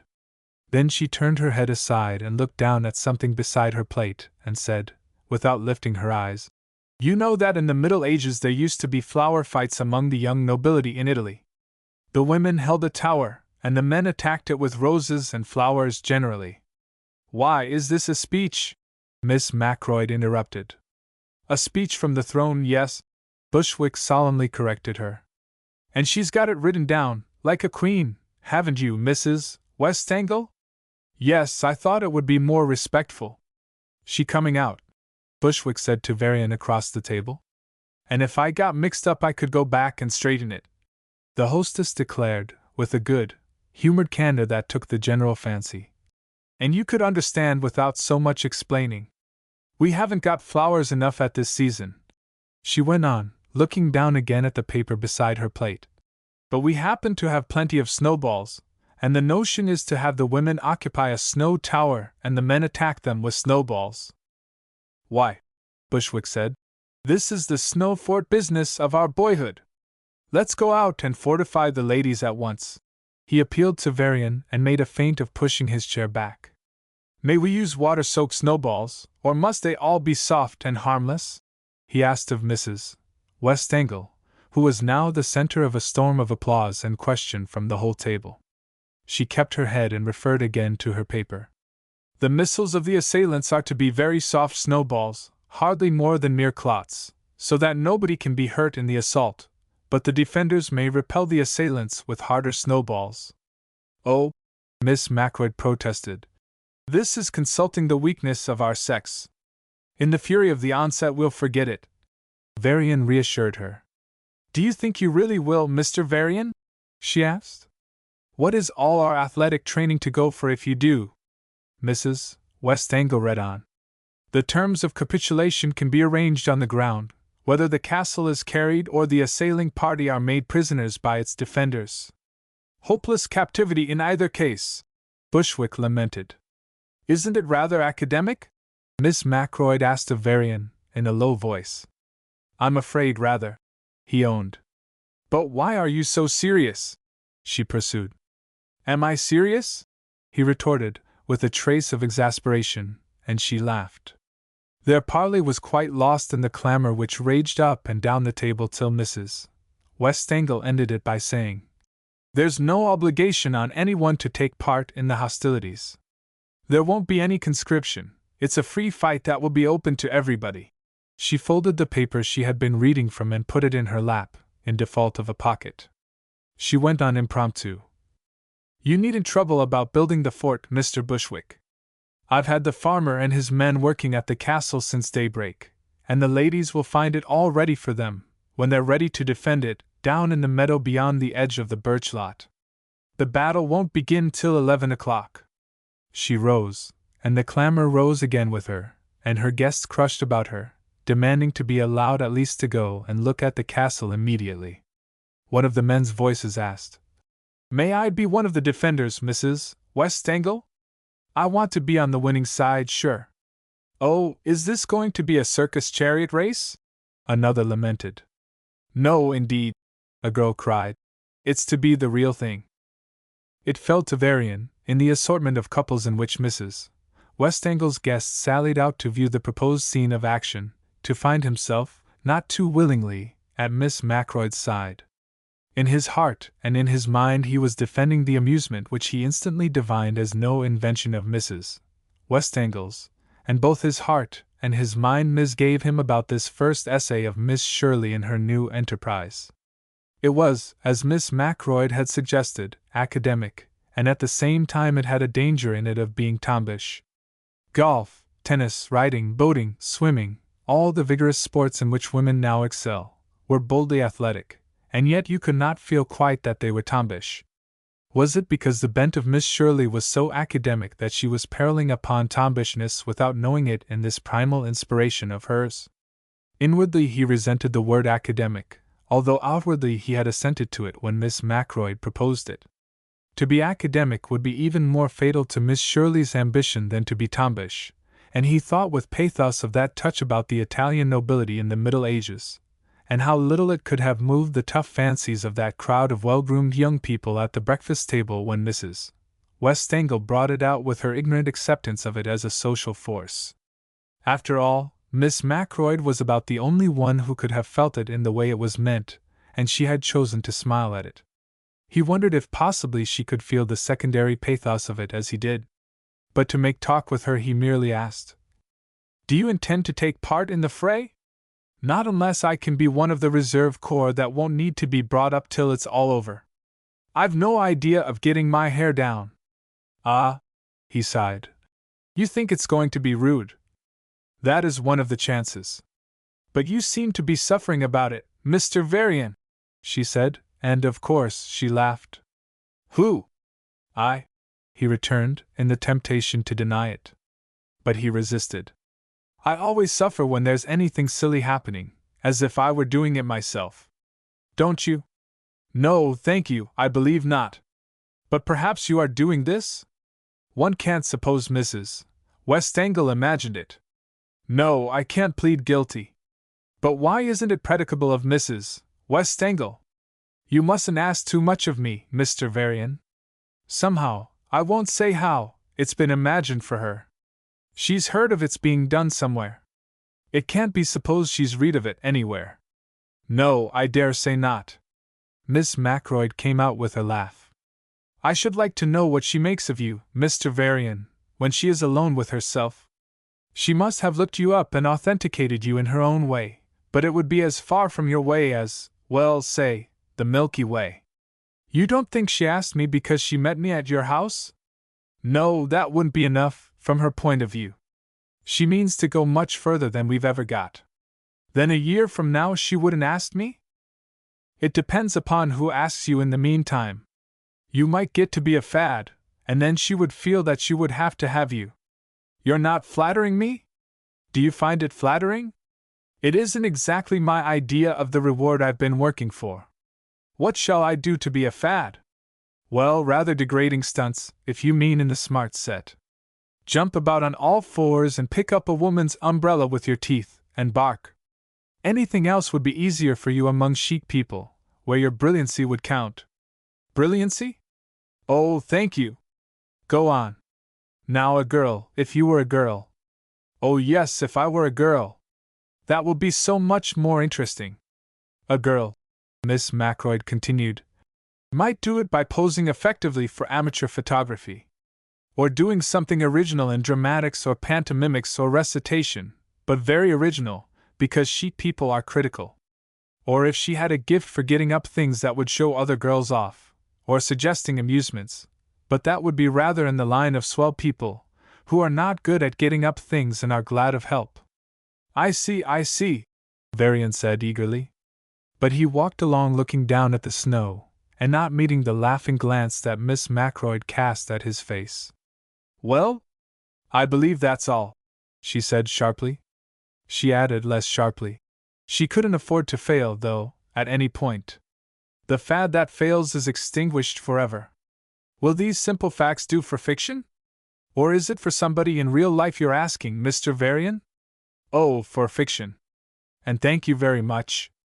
"Oh, that's rather pretty." 13. They had come into the meadow where the snow battle was to be, and on its slope, against the dark weft of the young birch trees, there was a mimic castle outlined in the masonry of white blocks quarried from the drifts and built up in courses like rough blocks of marble. A decoration of green from the pines that mixed with the birches had been suggested rather than executed, and was perhaps the more effective for its sketchiness. "Yes, it's really beautiful," Miss Macroyd owned, and though she did not join her cries to those of the other girls, who stood scattered about admiring it, and laughing and chattering with the men whose applause, of course, took the jocose form, there was no doubt but she admired it. "What I can't understand is how Mrs. Westangle got the notion of this." There's the soprano note in it, and some woman must have given it to her. Not contralto, possibly? Varian asked. I insist upon the soprano, she said. But he did not notice what she said. His eyes were following a figure which seemed to be escaping up through the birches behind the snow castle and plowing its way through the drifts. In front of the structure they had been leveled to make an easier battlefield. He knew that it was Miss Shirley, and he inferred that she had been in the castle directing the farm, hands building it, and now, being caught by the premature arrival of the contesting forces, had fled before them and left her subordinates to finish the work. He felt, with a throe of helpless sympathy, that she was undertaking too much. It was hazardous enough to attempt the practice of her novel profession under the best of circumstances, but to keep herself in abeyance so far as not to be known at all in it, and, at the same time, to give way to her interest in it to the extent of coming out, with her infirmly established health, into that wintry weather, and superintending the preparations for the first folly she had planned, was a risk altogether too great for her. Who in the world, Miss Macroyd suddenly demanded, is the person floundering about in the birch woods? Perhaps the soprano, Varian returned heartily. Bushwick detached himself from a group of girls nearby and intercepted any response from Miss Macroyd to Varian by calling to her before he came up. Are you going to be one of the enemy, Miss Macroyd? No, I think I will be neutral, she added. Is there going to be any such thing as an umpire? We hadn't thought of that. There could be. The office could be created, but you know, it's the post of danger. Varian joined the group that Bushwick has left. He found a great skepticism as to the combat, mixed with some admiration for the castle, and he set himself to contest the prevalent feeling. What was the matter with a snow fight? He demanded. It would be great fun. Decidedly he was going in for it. He revived the drooping sentiment in its favor, and then, flown with his success, he went from group to group and couple to couple, and animated all with his zeal, which came, he hardly knew whence. What he pretended to the others was that they were rather bound not to let Mrs. Westangle's scheme fall through. Their doubts vanished before him, and the terms of the battle were quickly arranged. He said he had read of one of those medieval flower fights, and he could tell them how that was done. Where it would not fit into the snow fight, they could trust to inspiration. Every real battle was the effect of inspiration. He came out, and some of the young women and most of the young men, who had dimly known of him as a sort of celebrity, and suspected him of being a prig, were reconciled, and accepted him for a nice fellow, and became of his opinion as to the details of the amusement before them. It was not very Homeric, when it came off, or very medieval, but it was really lots of fun, or far more fun than one would have thought. The storming of the castle was very sincere, and the fortress was honestly defended. Miss Macroyd was made umpire, as she wished, and provided with a large snowball to sit on at a safe distance. As she was chosen by the men, the girls wanted to have an umpire of their own, who would be really fair, and they voted Varian into the office. But he refused, partly because he did not care about being paired off with Miss Macroyd so conspicuously, and partly because he wished to help the fight along. Attacks were made and repelled, and there were feats of individual and collective daring on the side of the defenders which were none the less daring because the assailants stopped to cheer them, and to disable themselves by laughing at the fury of the foe. A detachment of the young men at last stormed the castle and so weakened its walls that they toppled inward. Then the defenders, to save themselves from being buried under the avalanche, swarmed out into the open and made the entire force of the enemy prisoners. The men pretended that this was what might have been expected from the beginning, but by this time the berserker madness had possessed Miss Macroyd, too. She left her throne of snow and came forward shouting that it had been perfectly fair, and that the men had been really beaten, and they had no right to pretend that they had given themselves up purposely. The sex partisanship, which is such a droll fact in women when there is any question of their general opposition to men, possessed them all, and they stood as one girl for the reality of their triumph. This did not prevent them from declaring that the men had behaved with outrageous unfairness, and that the only one who fought with absolute sincerity from first to last was Mr. Varian. Neither their unity of conviction concerning the general fact nor the surprising deduction from it in Varian's case operated to make them refuse the help of their captives in getting home. When they had bound up their tumbled hair, in some cases, and repaired the ravages of war among their feathers and furs and draperies, in other cases, they accepted the hands of the late enemy at difficult points of the path. But they ran forward when they neared the house, and they were prompt to scream upon Mrs. Westangle that there never had been such a success or such fun, and that they were almost dead, and soon as they had something to eat they were going to bed and never going to get up again. In the details which they were able to give at luncheon, they did justice to Varian's noble part in the whole affair, which had saved the day, not only in keeping them up to the work when they had got thinking it couldn't be carried through, but in giving the combat a validity which it would not have had without him. They had to thank him, next to Mrs. Westangle herself, whom they praised beyond any articulate expression, for thinking up such a delightful thing. They wondered how she could ever have thought of it, such a simple thing too, and they were sure that when people heard of it they would all be wanting to have snow battles. Mrs. Westangle took her praises as passively, if not as modestly, as Varian received his. She made no show of disclaiming them, but she had the art, invaluable in a woman who meant to go far in the line she had chosen, of not seeming to have done anything, or of not caring whether people liked it or not. Varian asked himself, as he watched her twittering back at those girls, and shedding equally their thanks and praises from her impermeable plumage, how she would have behaved if Miss Shirley's attempt had been an entire failure. He decided that she would have ignored the failure with the same impersonality as that with which she now ignored the success. It appeared that in one point he did her injustice, for when he went up to dress for dinner after the long stroll he took towards night he found a note under his door, by which he must infer that Mrs. Westangle had not kept the real facts of her triumph from the mistress of the revels. Varian liked the note, he even liked the impulse which had dictated it, and he understood the impulse, but he did not like getting the note. If Miss Shirley meant business in taking up the line of life she had professed to have entered upon seriously, she had better, in the case of a young man whose acquaintance she had chanced to make, let her gratitude wait. But when did a woman ever mean business, except in the one great business? 14. To have got that sillily superfluous note to Varian without any one's knowing besides, Miss Shirley must have stolen to his door herself and slipped it under. In order to do this unsuspected and unseen, she must have found out in some sort that would not give her away which his room was, and then watched her chance.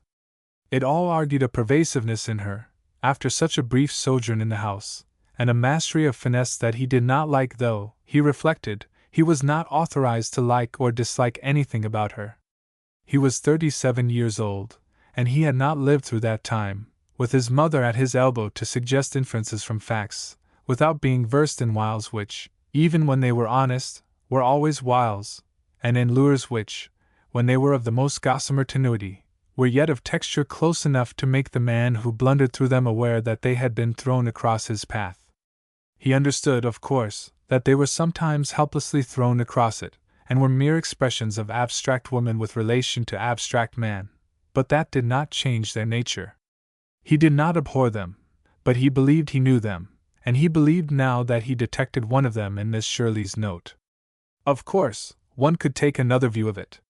One could say to oneself that she was really so fervently grateful that she could not trust some accident to bring them together in a place where she was merely a part of the catering, as she said, and he was a guest, and that she was excusable, or at least mercifully explicable, in her wish to have him know that she appreciated his goodness. Varian had been very good, he knew that. He had saved the day for the poor thing when it was in danger of the dreariest kind of slump. She was a poor thing, as any woman was who had to make her own way, and she had been sick and was charming. Besides, she had found out his name and had probably recognized the quality of celebrity in it, unknown to the other young people with whom he found himself so strangely assorted under Mrs. Westangle's roof. In the end, and upon the whole, Varian would rather have liked, if the thing could have been made to happen, meeting Miss Shirley long enough to disclaim meriting her thanks, and to ascribe to the intrinsic value of her scheme the brilliant success it had achieved. This would not have been true, but it would have been encouraging to her, and in the reverie which followed upon his conditional desire he had a long imaginary conversation with her, and discussed all her other plans for the revels of the week. These had not the trouble of defining themselves very distinctly in the conversation in order to win his applause, and their consideration did not carry him with Miss Shirley beyond the strictly professional ground on which they met.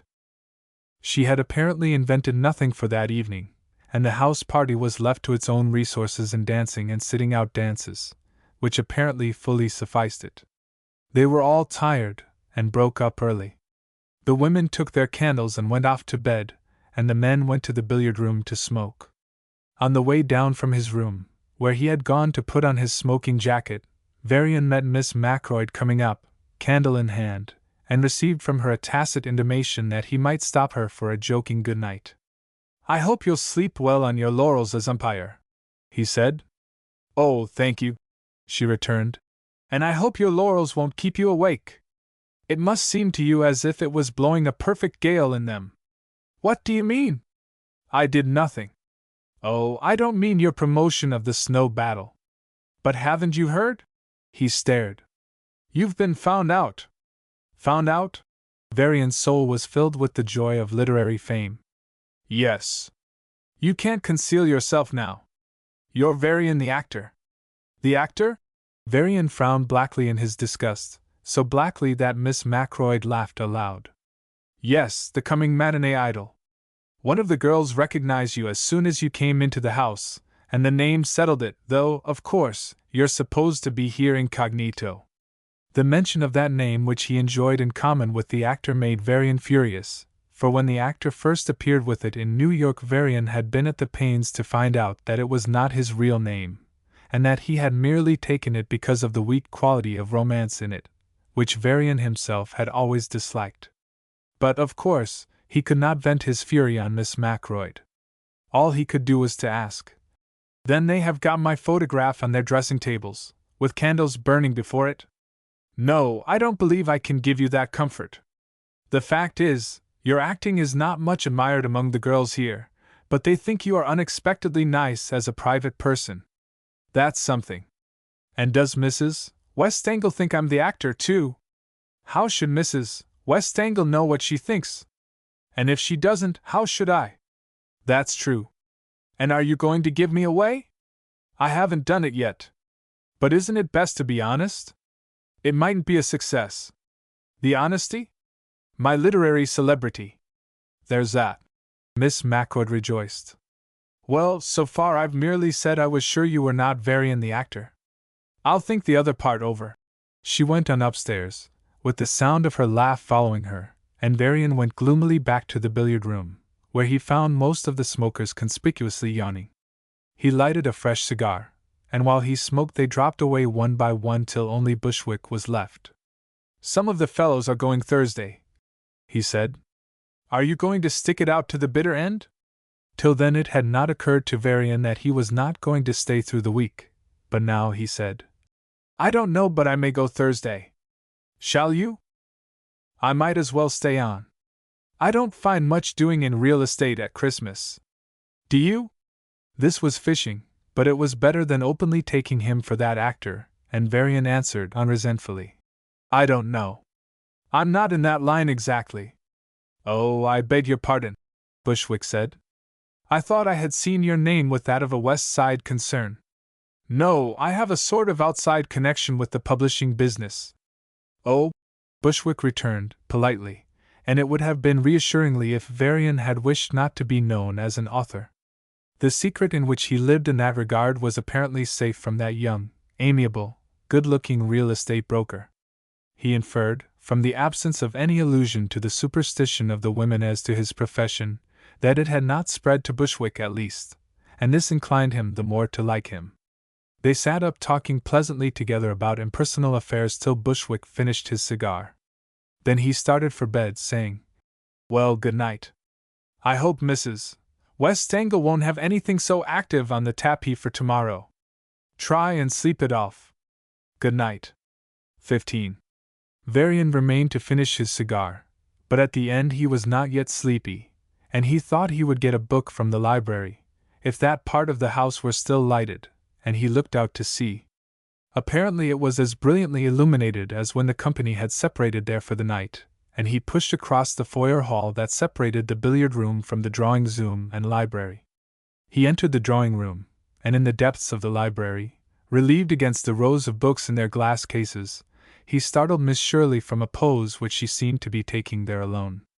At the instant of their mutual recognition she gave a little muted shriek, and then gasped out, "I beg your pardon," while he was saying too, "I beg your pardon." After a tacit exchange of forgiveness, he said, "I am afraid I startled you. I was just coming for a book to read myself asleep with." Not at all," she returned. "I was just—" Then she did not say what, and he asked, "Making some studies?" "Yes," she owned, with reluctant promptness. "I mustn't ask what," he suggested, and he made an effort to smile away what seemed a painful perturbation in her as he went forward to look at the bookshelves, from which, till then, she had not slipped aside. "I'm in your way," she said, and he answered, "Not at all," he added to the other sentence he had spoken. "If it's going to be as good as what you gave us today." "You are very kind." She hesitated, and then she said abruptly, "What I did today owed everything to you, Mr. Varian." And while he desisted from searching the bookshelves, she stood looking anxiously at him, with the pulse in her neck visibly throbbing. Her agitation was really painful, but Varian did not attribute it to her finding herself there alone with him at midnight, for though the other guests had all gone to bed, the house was awake in some of the servants, and an elderly woman came in presently bringing a breadth of silvery gauze, which she held up, asking if it was that. "Not exactly, but it will do nicely, Mrs. Stager. Would you mind getting me the very pale blue piece, that electric blue? I'm looking for something good and dull," Varian said, when the woman was gone. "Travels are good, or narratives for sleeping on," she said, with a breathless effort for calm. "I found," she panted, "in my own insomnia, that merely the broken-up look of a page of dialogue in a novel racked my nerves so that I couldn't sleep. But narratives were beautifully soothing." "Thank you," he responded. "That's a good idea." And stooping, with his hands on his knees, he ranged back and forth along the shelves. "But Mrs. Westangle's library doesn't seem to be very rich in narrative." He had not his mind on the search perhaps, and perhaps she knew it. She presently said, "I wish I dared ask you a favor, I mean your advice, Mr. Varian." He lifted himself from his stooping posture and looked at her, smiling. "Would that take much courage?" His smile was a little mocking. He was thinking that a girl who would hurry that note to him, and would personally see that it did not fail to reach him, would have the courage for much more. She did not reply directly. "I should have to explain, but I know you won't tell. This is going to be my piece de resistance, my grand stunt. I'm going to bring it off the last night." She stopped long enough for Varian to revise his resolution of going away with the fellows who were leaving the middle of the week, and to decide on staying to the end. "I am going to call it Seeing Ghosts." "That's good," Varian said provisionally. "Yes, I might say I was surprised at my thinking it up. That would be one form of modesty." "Yes," she said, with a wan smile she had. "And then again it mightn't be another," she went on abruptly. "As many as like can take part in the performance. It's to be given out, and distinctly understood beforehand, that the ghost isn't a veridical phantom, but just an honest, made-up, everyday spook. It may change its pose from time to time, or its drapery, but the setting is to be always the same, and the people who take their turns in seeing it are to be explicitly reassured, one after another, that there's nothing in it, you know. The fun will be in seeing how each one takes it, after they know what it really is. Then you're going to give us a study of temperaments." "Yes," she assented. And after a moment, given to letting the notion get quite home with her, she asked, vividly, "Would you let me use it? The phrase?" "Why, certainly. But wouldn't it be rather too psychological? I think just Seeing Ghosts would be better." "Better than Seeing Ghosts, a study of temperaments?" "Perhaps it would.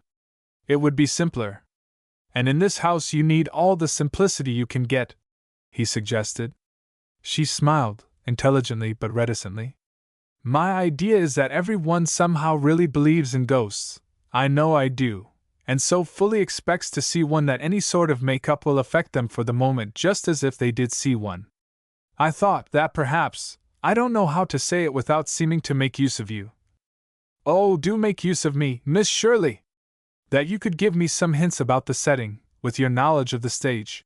She stopped, having rushed forward to that point, while he continued to look steadily at her without answering her. She faced him courageously, but not convincingly. Did you think that I was an actor? He asked, finally.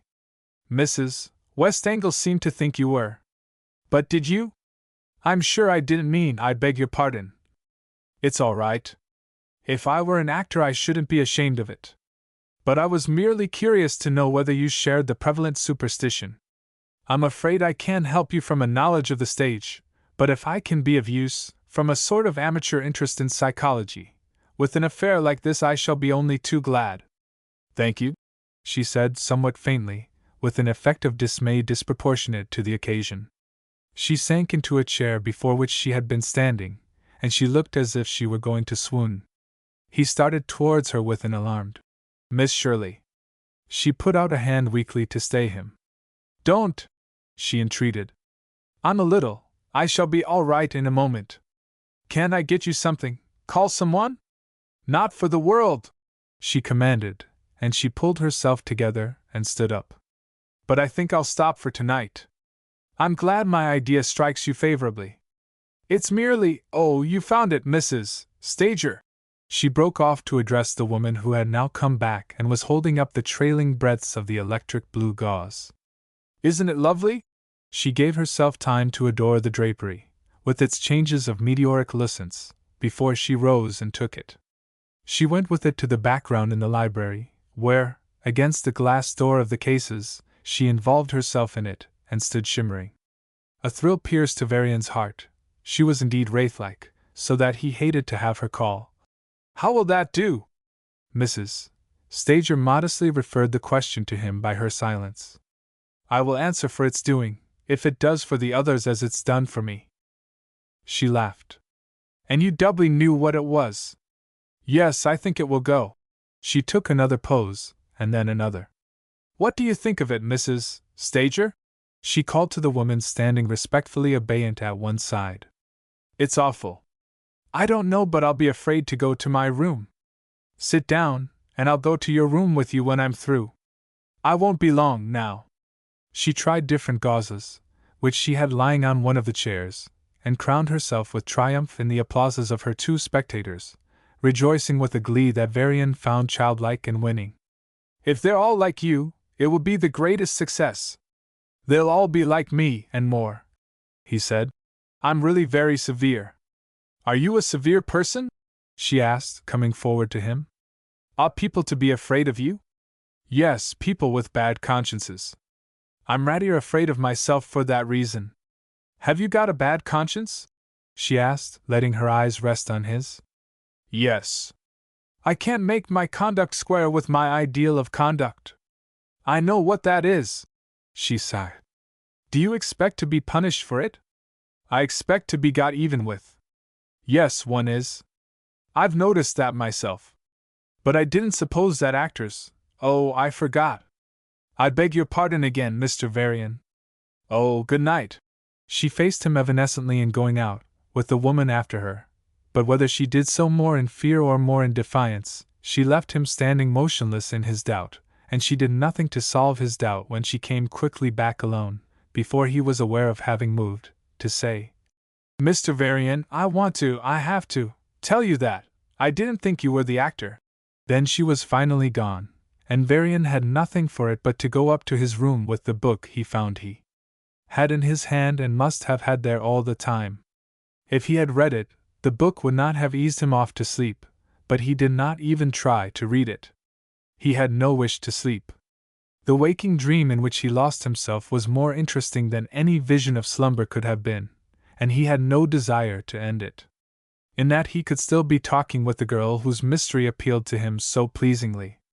It was none the less pleasing because, at what might be called her first blushes, she did not strike him as altogether ingenuous, but only able to discipline herself into a final sincerity from a consciousness which had been taught wisdom by experience.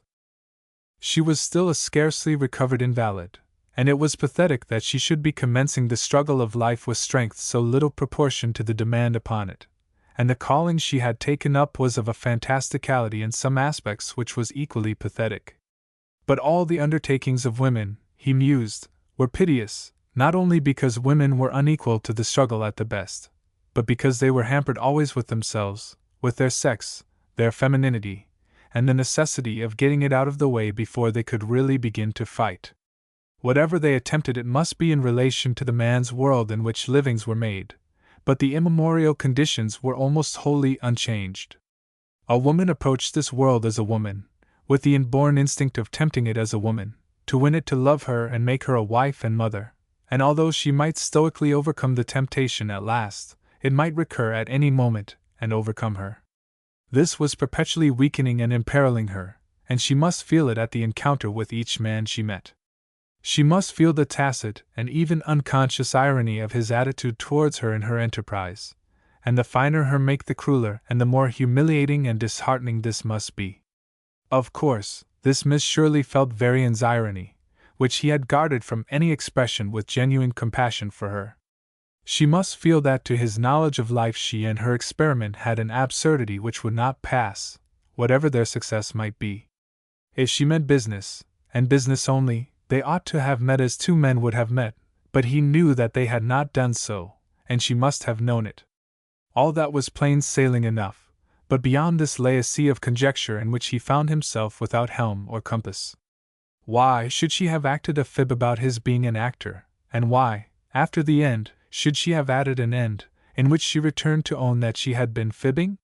For that was what it came to, and though Varian tasted a delicious pleasure in the womanish feat by which she overcame her womanishness, he could not puzzle out her motive. He was not sure that he wished to puzzle it out. To remain with illimitable guesses at his choice was more agreeable, for the present at least, and he was not aware of having lapsed from them when he woke so late as to be one of the breakfasters whose plates were kept for them after the others were gone. 16. It was the first time that Varian had come down late, and it was his novel experience to find himself in charge of Mrs. Stager at breakfast, instead of the butler and the butler's man, who had hitherto served him at the earlier hour. There were others, somewhat remote from him, at table, who were ending when he was beginning, and when they had joked themselves out of the room and away from Mrs. Stager's ministrations he was left alone to her. He had instantly appreciated a quality of motherliness in her attitude towards him, and now he was sensible of a kindly intimacy to which he rather helplessly addressed himself. "Well, Mrs. Stager, did you see a ghost on your way to bed?" "I don't know as I really expected to," she said. "Won't you have a few more of the buckwheats? Do you think I'd better?" "I believe I won't. They're very tempting. Miss Shirley makes a very good ghost," he suggested. Mrs. Stager would not at first commit herself further than to say in bringing him the butter. "She's just up from a long fit of sickness," she impulsively added. "She ain't hardly strong enough to be doing what she is, I tell her." "I understood she had been ill," Varian said. "We drove over from the station together, the other day." "Yes," Mrs. Stager admitted. "Kind of a nervous breakdown, I believe. But she's got an awful spirit. Mrs. Westangle don't want her to do all she is doing." Varian looked at her in surprise. He had not expected that of the india-rubber nature he had attributed to Mrs. Westangle. In view of Mrs. Stager's privity to the unimagined kindliness of his hostess, he relaxed himself in a further interest in Miss Shirley, as if it would now be safe. "She's done splendidly, so far," he said, meaning the girl. "I'm glad Mrs. Westangle appreciates her work. I guess," Mrs. Stager said, "that if it hadn't been for you at the snow fight, she got back from getting ready for it, that morning, almost down sick, she was afraid so it was going to fail." "I didn't do anything," Varian said, putting the praise from him. Mrs. Stager lowered her voice in an octave of deeper confidentiality. "You got the note? I put it under, and I didn't know." "Oh yes, I got it," Varian said, sensible of a relief, which he would not assign to any definite reason, in knowing that Miss Shirley had not herself put it under his door. But he now had to take up another burden in the question whether Miss Shirley were of an origin so much above that of her confidant that she could have a patrician fearlessness in making use of her, or were so near Mrs. Stager's level of life that she would naturally turn to her for counsel and help. Miss Shirley had the accent, the manners, and the frank courage of a lady, but those things could be learned. They were got up for the stage every day. Varian was roused from the muse he found he had fallen into by hearing Mrs. Stager ask, "Won't you have some more coffee?" "No, thank you," he said. And now he rose from the table, on which he dreamily dropped his napkin, and got his hat and coat, and went out for a walk. He had not studied the art of fiction so long, in the many private failures that had preceded his one public success, without being made to observe that life sometimes dealt in the accidents and coincidences which his criticism condemned as too habitually the resource of the novelist. Hitherto he had disdained them for this reason, but since his serial story was off his hands, and he was beginning to look about him for fresh material, he had doubted more than once whether his severity was not the effect of an unjustifiable prejudice.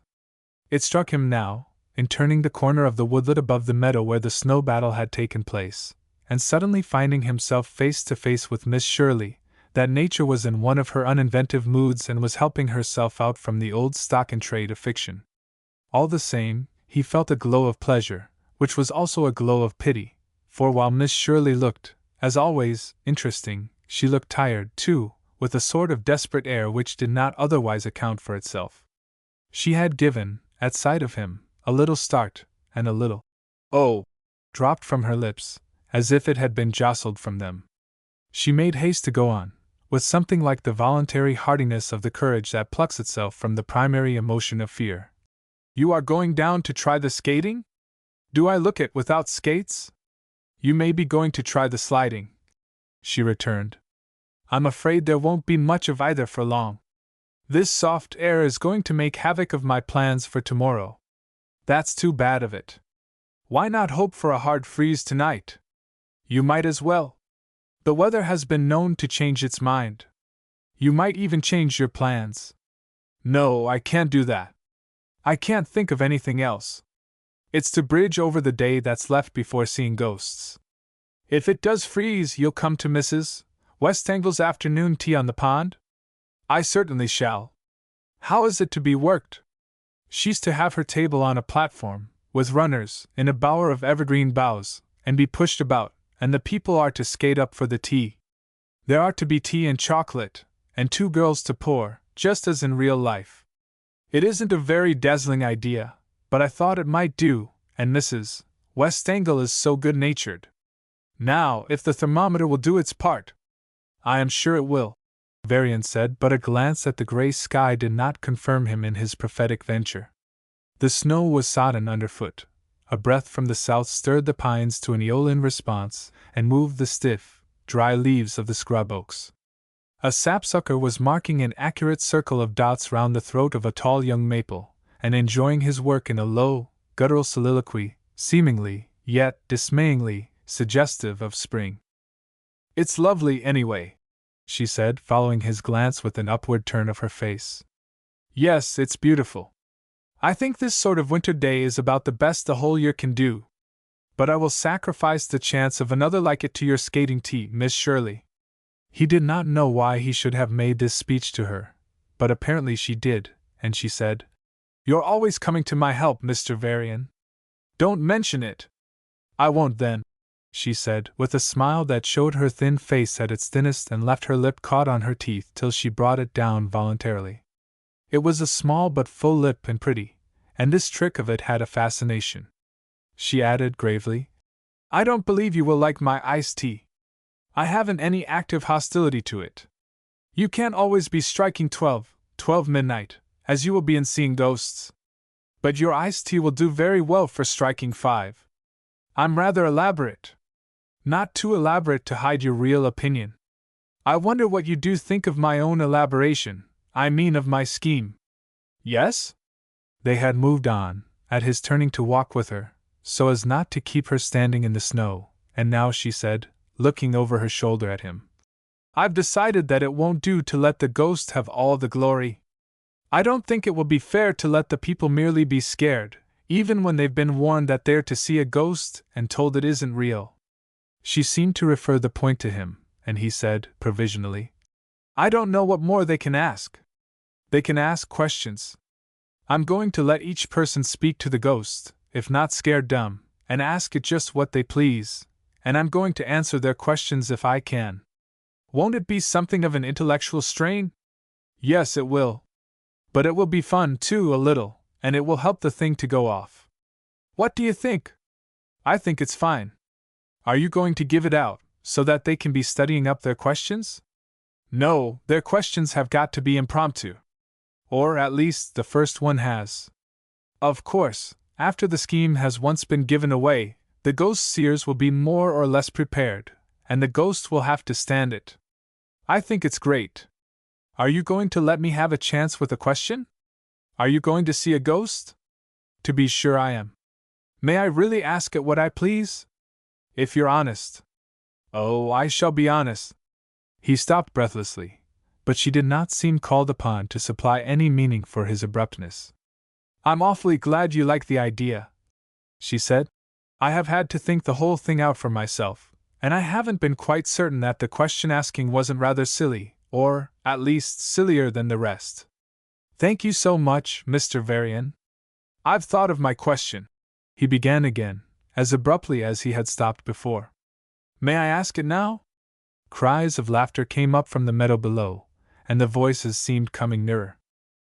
Oh, I mustn't be seen, Miss Shirley lamented.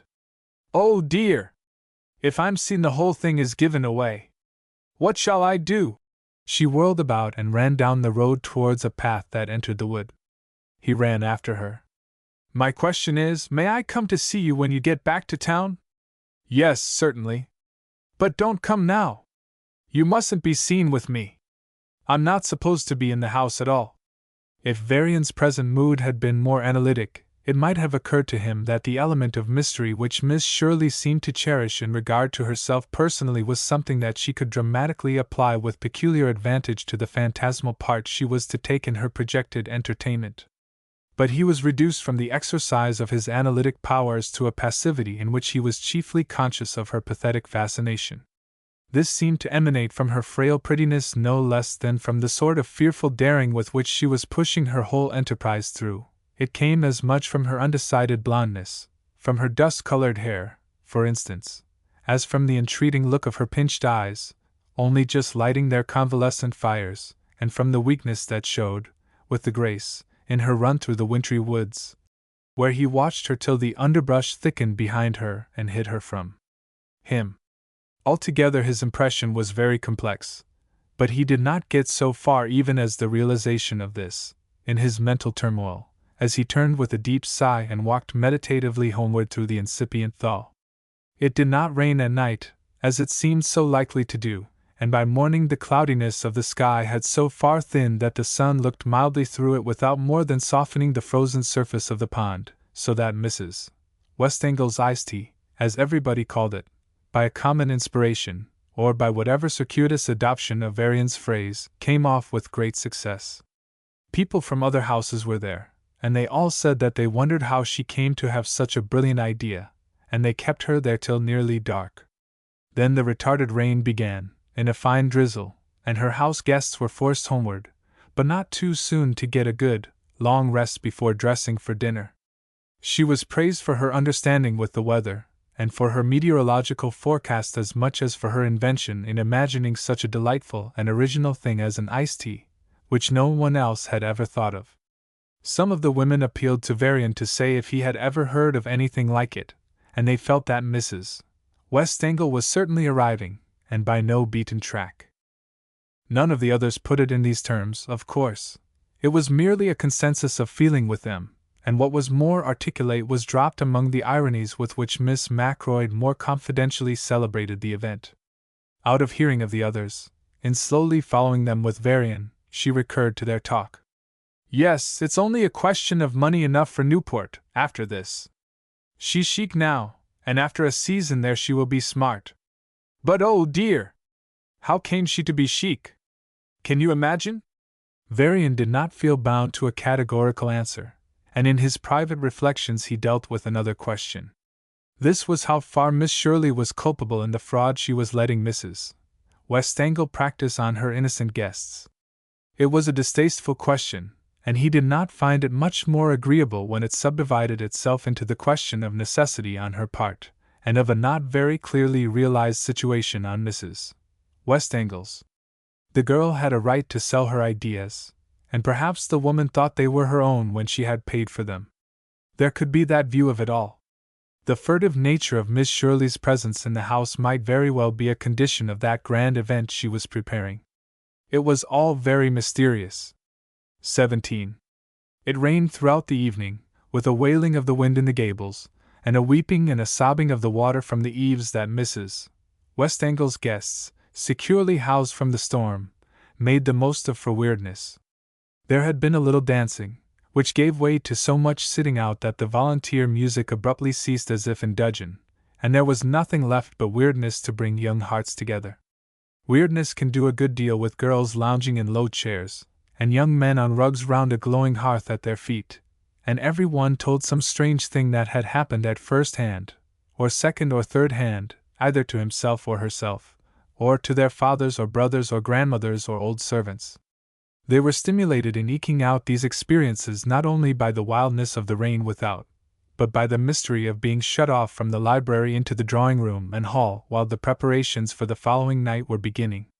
But weirdness is not inexhaustible, even when shared on such propitious terms between a group of young people rapidly advanced in intimacy by a week's stay under the same roof, and at the first yawn a gay dispersion of the votaries ended it all. The yawn came from Bushwick, who boldly owned, when his guilt was brought home to him, that he was sleepy, and then as he expected to be scared out of a year's growth the next night, and not be able to sleep for a week afterwards, he was now going to bed. He shook hands with Mrs. Westangle for good night. The latest to follow him was Varian, who, strangely alert, and as far from drowsiness as he had ever known himself, was yet more roused by realizing that Mrs.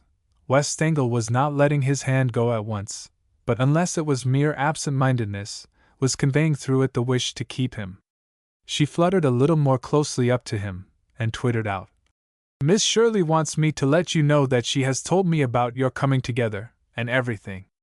"Oh, I'm very glad," Varian said, not sure that it was the right thing. "I don't know why she feels so, but she has a right to do as she pleases about it. She's not a guest." "No," Varian assented. "It happens very well, though, for the ghosts seeing that people don't know she's here. After that I shall tell them. In fact, she wants me to, for she must be on the lookout for other engagements. I am going to do everything I can for her, and if you hear of anything—" Varian bowed, with a sense of something offensive in her words which he could not logically feel, since it was a matter of business, and was put squarely on a business basis. "I should be very glad," he said noncommittally. She was sure from the first, Mrs. Westangle went on, as if there were some relation between the fact and her request, "that you were not the actor. She knew you were a writer." "Oh, indeed," Varian said. "I thought that if you were writing for the newspapers you might know how to help her dash." "I'm not a newspaper writer," Varian answered, with a resentment which she seemed to feel, for she said, with a sort of apology in her tone, "Oh, well, I don't suppose it matters. She doesn't know I'm speaking to you about that. It just came into my head. I like to help in a worthy object, you know. I hope you'll have a good night's rest." She turned and looked round with the air of distraction which she had after speaking to anyone, and which Varian fancied came as much from a paucity as from a multiplicity of suggestion in her brain, and so left him standing. But she came back to say, "Of course, it's all between ourselves till after tomorrow night, Mr. Varian." "Oh, certainly," he replied, and went vaguely off in the direction of the billiard-room. It was light and warm there, though the place was empty, and he decided upon a cigar as a proximate or immediate solution. He sat smoking before the fire till the tobacco's substance had half turned into a wraith of ash, and not really thinking of anything very definitely, except the question whether he should be able to sleep after he went to bed, when he heard a creeping step on the floor. He turned quickly, with a certain expectance in his nerves, and saw nothing more ghostly than Bushwick standing at the corner of the table and apparently hesitating how to speak to him. He said, "Hello?" and at this Bushwick said, "Look here." "Well?" Varian asked, looking at him. "How does it happen you're up so late, after everybody else is wrapped in slumber?" "I might ask the same of you."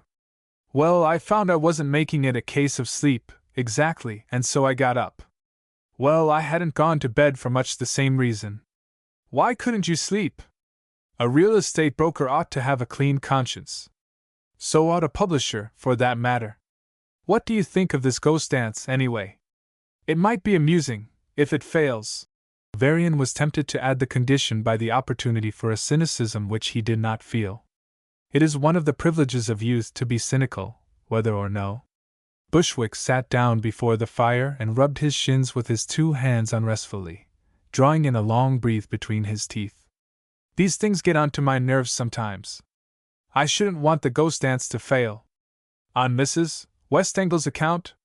"I guess Mrs. Westangle could stand it." "Look here!" It was rather a customary phrase of his, Varian noted. As he now used it, he looked alertly round at Varian, with his hands still on his shins. "What's the use of our beating round the bush?" Varian delayed his answer long enough to decide against the aimless pun of asking, "What Bushwick?" and merely asked, "What bush?" "The bush where the milk in the coconut grows." "You don't pretend that you believe Mrs. Westangle has been getting up all these fairy stunts?" Varian returned to his cigar, from which the ashen wraith dropped into his lap. "I guess you'll have to be a little clearer." But as Bushwick continued silently looking at him, the thing could not be left at this point, and he was obliged to ask of his own initiative. "How much do you know?" Bushwick leaned back in his chair, with his eyes still on Varian's profile. "As much as Miss Macroyd could tell me." "Ah, I'm still in the dark," Varian politely regretted, but not with a tacit wish to wring Miss Macroyd's neck, which he would not have known how to account for. "Well, she says that Mrs. Westangle has a professional assistant who's doing the whole job for her, and that she came down on the same train with herself and you." "Did she say that she grabbed the whole Victoria for herself and made at the station?" Varian demanded, in a burst of rage. "And left us to get here the best way we could?" Bushwick grinned. "She supposed there were other carriages, and when she found there weren't, she hurried the Victoria back for you." "You think she believes all that?" "I'm glad she has the decency to be ashamed of her behavior." "I'm not defending her. Miss Macroyd knows how to take care of herself." The matter rather dropped for the moment, in which Bushwick filled a pipe he took from his pocket and lighted it. After the first few whiffs he took it from his mouth, and, with a droll look across at Varian, said, "Who was your fair friend?" If Varian was going to talk of this thing, he was not going to do it with the burden of any sort of reserve or contrivance on his soul. "This afternoon?" Bushwick nodded, and Varian added, "That was she." Then he went on, wrathfully, "She's a girl who has to make her living, and she's doing it in a new way that she's invented for herself. She has supposed that the stupid rich, or the lazy rich, who want to entertain people may be willing to pay for ideas, and she proposes to supply the ideas for a money consideration. She's not a guest in the house, and she won't take herself on a society basis at all. I don't know what her history is, and I don't care. She's a lady by training, and if she had the accent, I should say she was from the South, for she has the enterprise of the South that comes north and tries to make its living. It's all inexpressibly none of my business, but I happen to be knowing to so much of the case, and if you're knowing to anything else, Mr. Bushwick, I want you to get it straight. That's why I'm talking of it, and not because I think you've any right to know anything about it." "Thank you," Bushwick returned, unruffled. "It's about what Miss Macroyd told me. That's the reason I don't want the ghost dance to fail." Varian did not notice him. He found it more important to say, "She's so loyal to Mrs. Westangle that she wouldn't have wished, in Mrs. Westangle's interest, to have her presence, or her agency in what is going on, known, but of course if Mrs. Westangle chooses to tell it, that's her affair. She would have had to tell it, sooner or later, Mrs. West Englewood, and she only told it to Miss Macroyd this afternoon on compulsion, after Miss Macroyd and I had seen you in the Wood Road, and Mrs. West Engle had to account for the young lady's presence there in your company. Then Miss Macroyd had to tell me, but I assure you, my dear fellow, the matter hasn't gone any further. Oh, it's quite indifferent to me, Varian retorted. I'm nothing but a dispassionate witness of the situation. Of course, Bushwick assented, and then he added, with a bonhomie really so amiable that a man with even an unreasonable grudge could hardly resist it. If you call it dispassionate. Varian could not help laughing. Well, passionate then. I don't know why it should be so confoundedly vexatious. But somehow I would have chosen Miss Macroyd. Is she specially dear to you? Not the least. I would have chosen her as the last person to have the business, which is so inexpressibly none of my business. Or mine, as I think you remarked? Bushwick interposed. Come out through, Varian concluded, accepting his interposition with a bow. I see what you mean, Bushwick said, after a moment's thought. But really, I don't think it's likely to go further. If you want to know, I believe Miss Macroyd feels the distinction of being in the secret so much that she'll prefer to hint round till Mrs. West Engle gives the thing away. She had to tell me, because I was there with her when she saw you with the young lady, to keep me from going with my curiosity to you. Come, I do think she's honest about it. Don't you think they're rather more dangerous when they're honest? Well, only when they're obliged to be. Cheer up. I don't believe Miss Macroyd is one to spoil sport. Oh, I think I shall live through it, Varian said, rather stiffening again. But he relaxed, and rising from his chair, and said, Well, good night, old fellow. I believe I shall go to bed now. You won't wait for me till my pipe's out? No, I think not. I seem to be just making it, and if I waited I might lose my grip. He offered Bushwick a friendly hand. Do you suppose it's been my soothing conversation? I'm like the actor that the doctor advised to go and see himself act. I can't talk myself sleepy. You might try it, Varian said, going out. 18. The men who had talked of going away on Thursday seemed to have found it practicable to stay. At any rate, they were all there on the Saturday night for the ghost-seeing, and of course, none of the women had gone. What was more remarkable, in a house rather full of girls, nobody was sick, or, at least, everybody was well enough to be at dinner, and after dinner, at the dance, which impatiently, if a little ironically, preceded the supernatural part of the evening's amusement. It was the decorum of a woman who might have been expected not to have it that Mrs. West Engle had arranged that the evening's amusement should not pass the bound between Saturday night and Sunday morning. The supper was to be later, but that was like other eating and drinking on the Sabbath, and it was to be a cold supper. At 10:30 the dancing stopped in the foyer and the drawing-room, and by 11 the guests were all seated fronting the closed doors of the library. There were not so many of them but that in the handsome space there was interval enough to lend a desired distance to the apparitions, and when the doors were slid aside it was applausively found that there was a veil of gauze falling from the roof to the floor, which promised its aid in heightening the coming mystery. This was again heightened by the universal ignorance as to how the apparitions were to make their advents, and on what terms. It was with an access of a certain nervous anxiety that Varian found himself next Miss Macroyd, whose frank good fellowship first expressed itself in a pleasure at the chance which he did not share, and then extended to a confidential sympathy for the success of the enterprise which he did not believe she felt. She laughed, but sotto voce, in bending her head close to his and whispering, I hope she'll be equal to her mise en scene. It's really very nice. So simple. Besides the gauze veil, there was no preparation except in the stretch of black drapery which hid the bookshelves at the farther wall of the library. Mrs. West Engle's note is always simplicity, Varian returned. Oh yes, indeed. And you wish to keep up the West Engle convention? I don't see any reason for dropping it. Oh, none in the world, she mocked. He determined to push her, since she had tried to push him, and he asked, What reason could there be? Now, Mr. Varian, asking a woman for a reason. I shall begin to think someone else wrote your book, too. Perhaps she'll take up supplying ideas to authors as well as hostesses. Of course, I mean Mrs. Westangle.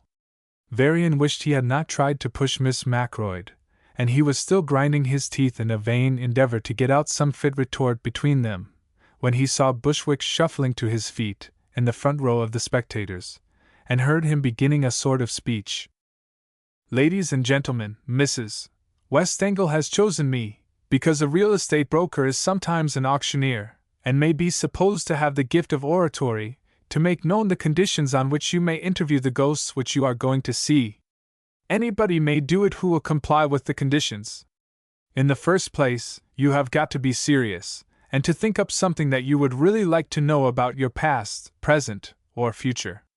Remember, this is no joking matter, and the only difference between the ghost that you will see here and a real materialization under professional auspices is that the ghost won't charge you anything.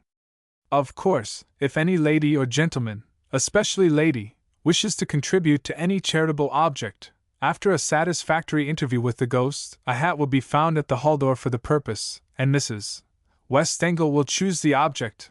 I have put in a special plea for my own firm, at a season when the real estate business is not at its best. By this time Bushwick had his audience laughing, perhaps the more easily because they were all more or less in a hysterical mood, which, whether we own it or not, is always induced by an approximation to the supernatural. He frowned and said, "No laughing!" and then they laughed the more. When he had waited for them to be quiet, he went on gravely. The conditions are simply these: each person who chooses may interview the ghost, keeping a respectful distance, but not so far off but that the ghost can distinctly hear a stage whisper. The question put must be seriously meant, and it must be the question which the questioner would prefer to have answered above everything else at the time being. Certain questions will be absolutely ruled out, such as, "Does Maria love me?" or, "Has Reuben ever been engaged before?" The laughter interrupted the speaker again, and Varian hung his head in rage and shame. This stupid ass was spoiling the hope of anything beautiful in the spectacle and turning it into a gross burlesque.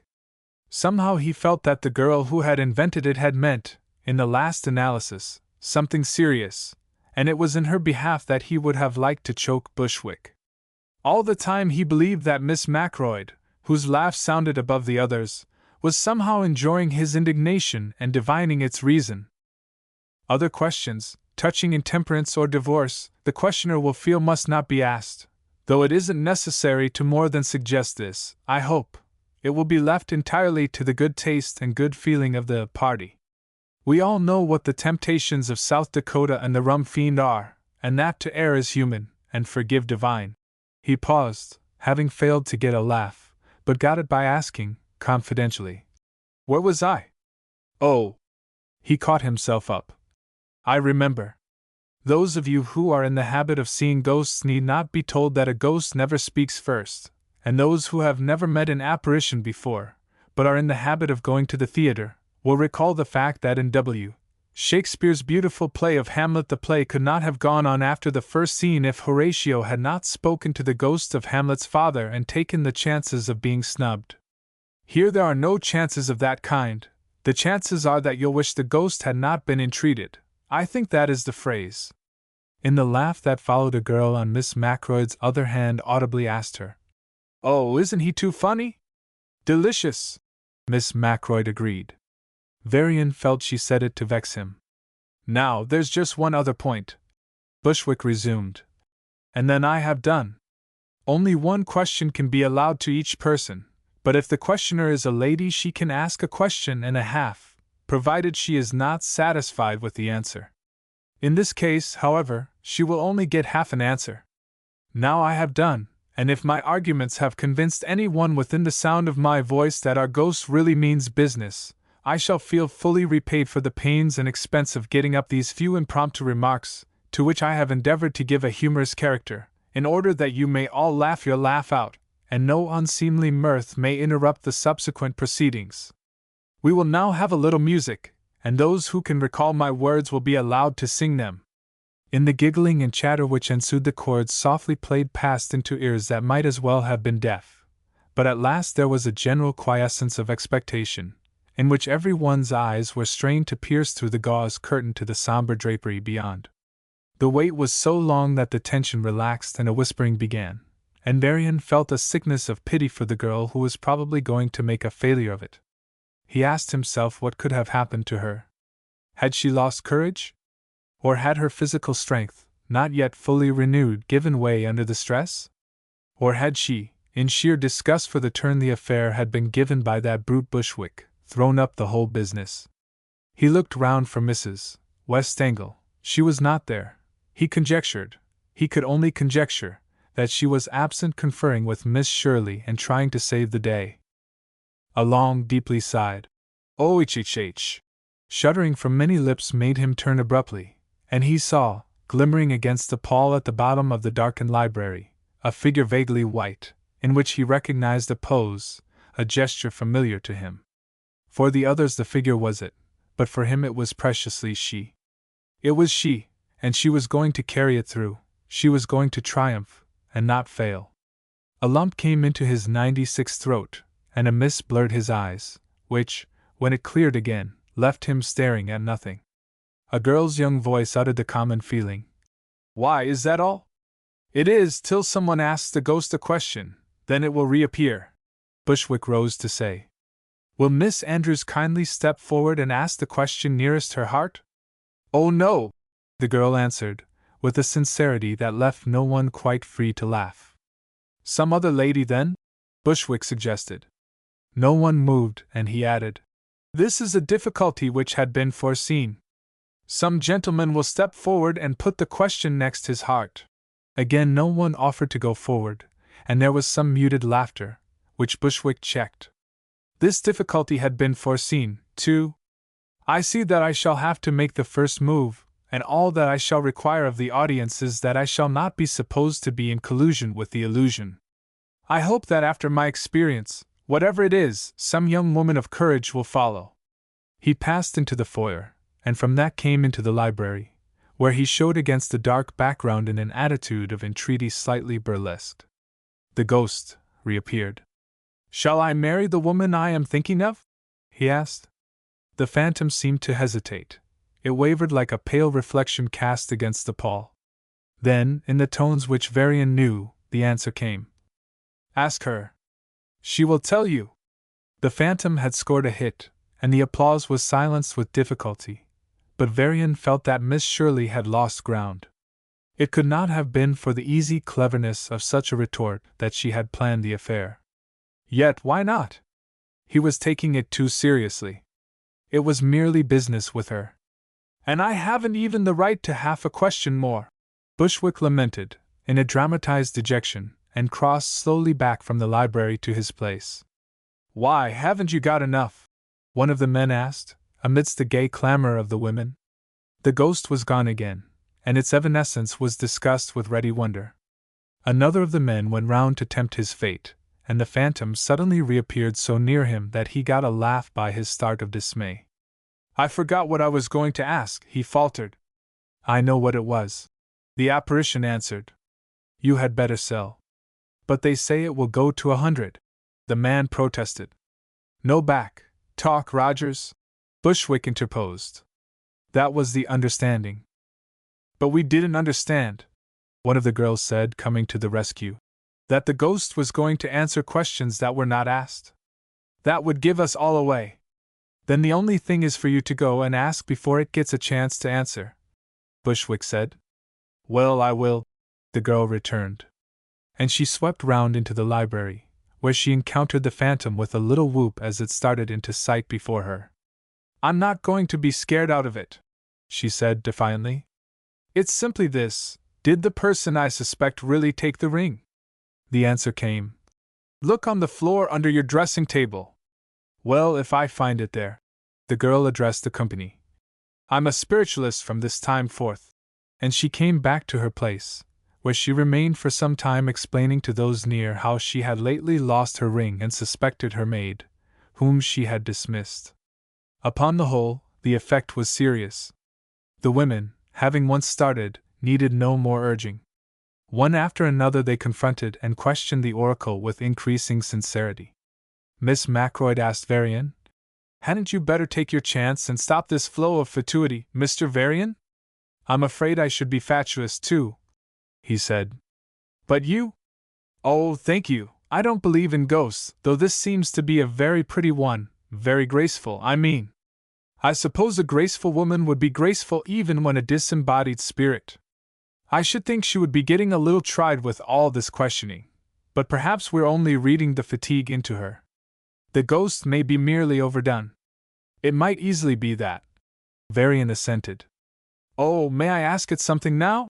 A girl's voice appealed to Bushwick. It was the voice of that Miss Andrews who had spoken first, and first refused to question the ghost. She was the youngest of Mrs. Westangle's guests, and Varian had liked her, with a sense of something precious in the prolongation of a child's unconsciousness into the consciousness of girlhood which he found in her. She was always likelier than not to say the things she thought and felt, whether it was silly and absurd, or whether, as also happened, there was a touch of inspired significance in it, as there is apt to be in the talk of children. She was laughed at, but she was liked, and the freshness of her soul was pleasant to the girls who were putting on the world as hard as they could. She could be trusted to do and say the unexpected. But she was considered a little morbid, and certainly she had an exaltation of the nerves that was at times almost beyond her control. "Oh dear!" Miss Macroyd whispered. "What is that strange simpleton going to do, I wonder?" Varian did not feel obliged to answer a question not addressed to him, but he, too, wondered and doubted. The girl, having got her courage together, fluttered with it from her place round to the ghost in a haste that expressed a fear that it might escape her if she delayed to put it to the test. The phantom was already there, as if it had waited her in the curiosity that followed her. They were taking each other seriously, the girl and the ghost, and if the ghost had been a veridical phantom, in which she could have believed with her whole soul, the girl could not have entreated it more earnestly, more simply. She bent forward, in her slim, tall figure, with her hands outstretched, and with her tender voice breaking at times in her entreaty. "Oh, I don't know how to begin," she said, quite as if she and the phantom were alone together, and she had forgotten its supernatural awfulness in a sense of its human quality. "But you will understand, won't you? You'll think it very strange, and it is very unlike the others, but if I'm going to be serious—" The white figure stood motionless, but Varian interpreted its quiet as a kindly intelligence, and the girl made a fresh start in a note a little more piteous than before. "It's about the truth. Do you think if sometimes we don't tell it exactly, but we wish we had very, very much, it will come round somehow the same as if we had told it?" "I don't understand," the phantom answered. "Say it again, or differently. Can our repentance undo it, or make the falsehood over into the truth?" "Never!" the ghost answered, with a passion that thrilled to Varian's heart. "Oh dear!" the girl said, and then, as if she had been going to continue, she stopped. "You've still got your half-question, Miss Andrews," Bushwick interposed. "Even if we didn't mean it to deceive harmfully?" the girl pursued. "If it was just on impulse, something we couldn't seem to help, and we didn't see it in its true light at the time." The ghost made no answer. It stood motionless. "It is offended," Bushwick said, without knowing the Shakespearean words. "You've asked it 3 times half a question, Miss Andrews. Now, Mr. Varian, it's your turn. You can ask it just 1/4 of a question. Miss Andrews has used up the rest of your share." Varian rose awkwardly and stood a long moment before his chair. Then he dropped back again, saying dryly, "I don't think I want to ask it anything." The phantom sank straight down as if sinking through the floor, but lay there like a white shawl trailed along the bottom of the dark curtain. "And is that all?" Miss Macroyd asked Varian. "I was just getting up my courage to go forward. But now, I suppose—" "Oh dear!" Miss Andrews called out. "Perhaps it's fainted. Hadn't we better—" There were formless cries from the women, and the men made a crooked rush forward, in which Varian did not join. He remained where he had risen, with Miss Macroyd beside him. "Perhaps it's only a coup de theatre," she said with her laugh. "Better wait." Bushwick was gathering the prostrate figure up. "She has fainted," he called. "Get some water, somebody." 19. The early Monday morning train which brought Varian up to town was so very early that he could sit down to breakfast with his mother only a little later than their usual hour. She had called joyfully to him from her room, when she heard the rattling of his key as he let himself into the apartment, and, after an exchange of greetings, shouted back and forth before they saw each other, they could come at once to the history of his absence over their coffee. "You must have had a very good time, to stay so long. After you wrote that you would not be back Thursday, I expected it would be Saturday till I got your telegram. But I'm glad you stayed. You certainly needed the rest." "Yes, if those things are ever a rest." He looked down at his cup while he stirred the coffee in it, and she studied his attitude, since she could not see his face fully, for the secret of any vital change that might have come upon him. It could be that in the intervals since she had seen him he had seen the woman who was to take him from her. She was always preparing herself for that, knowing that it must come almost as certainly as death, and knowing that with all her preparation she should not be ready for it. "I've got rather a long story to tell you and rather a strange story," he said, lifting his head and looking round, but not so impersonally that his mother did not know well enough to say to the Swedish serving woman, "You needn't stay, Margit. I'll give Mr. Philip his breakfast." "Well," she added, when they were alone.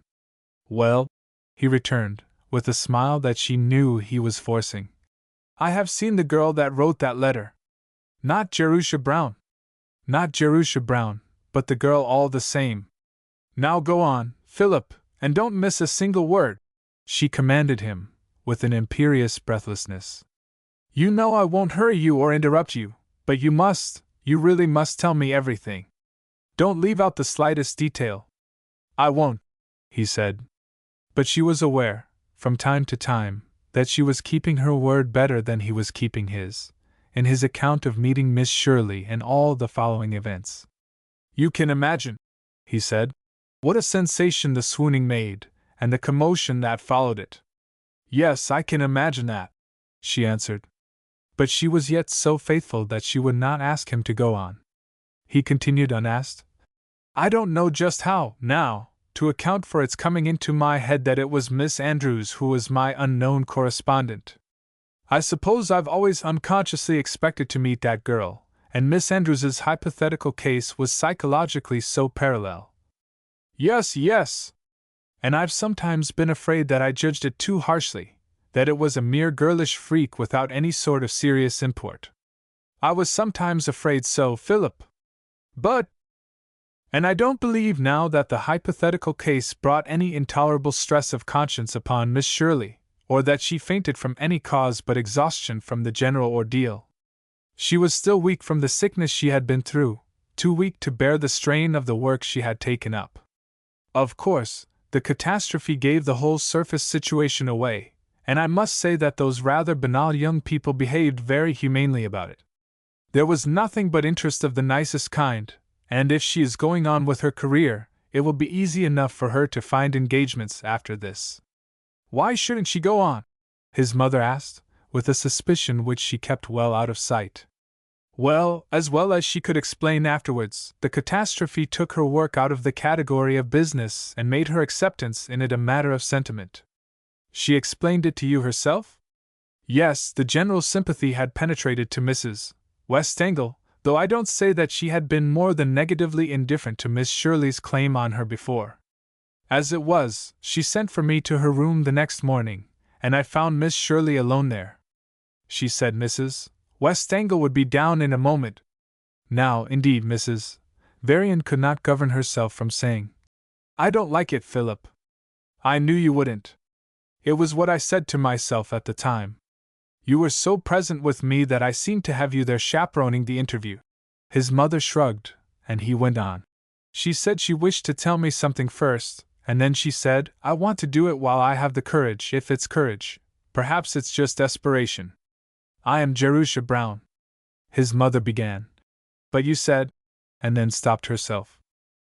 "I know that I said she wasn't, but she explained, while I sat there rather mum, that there was really another girl, and that the other girl's name was really Jerusha Brown. She was the daughter of the postmaster in the village where Miss Shirley was passing the summer. In fact, Miss Shirley was boarding in the postmaster's family, and the girls had become very friendly.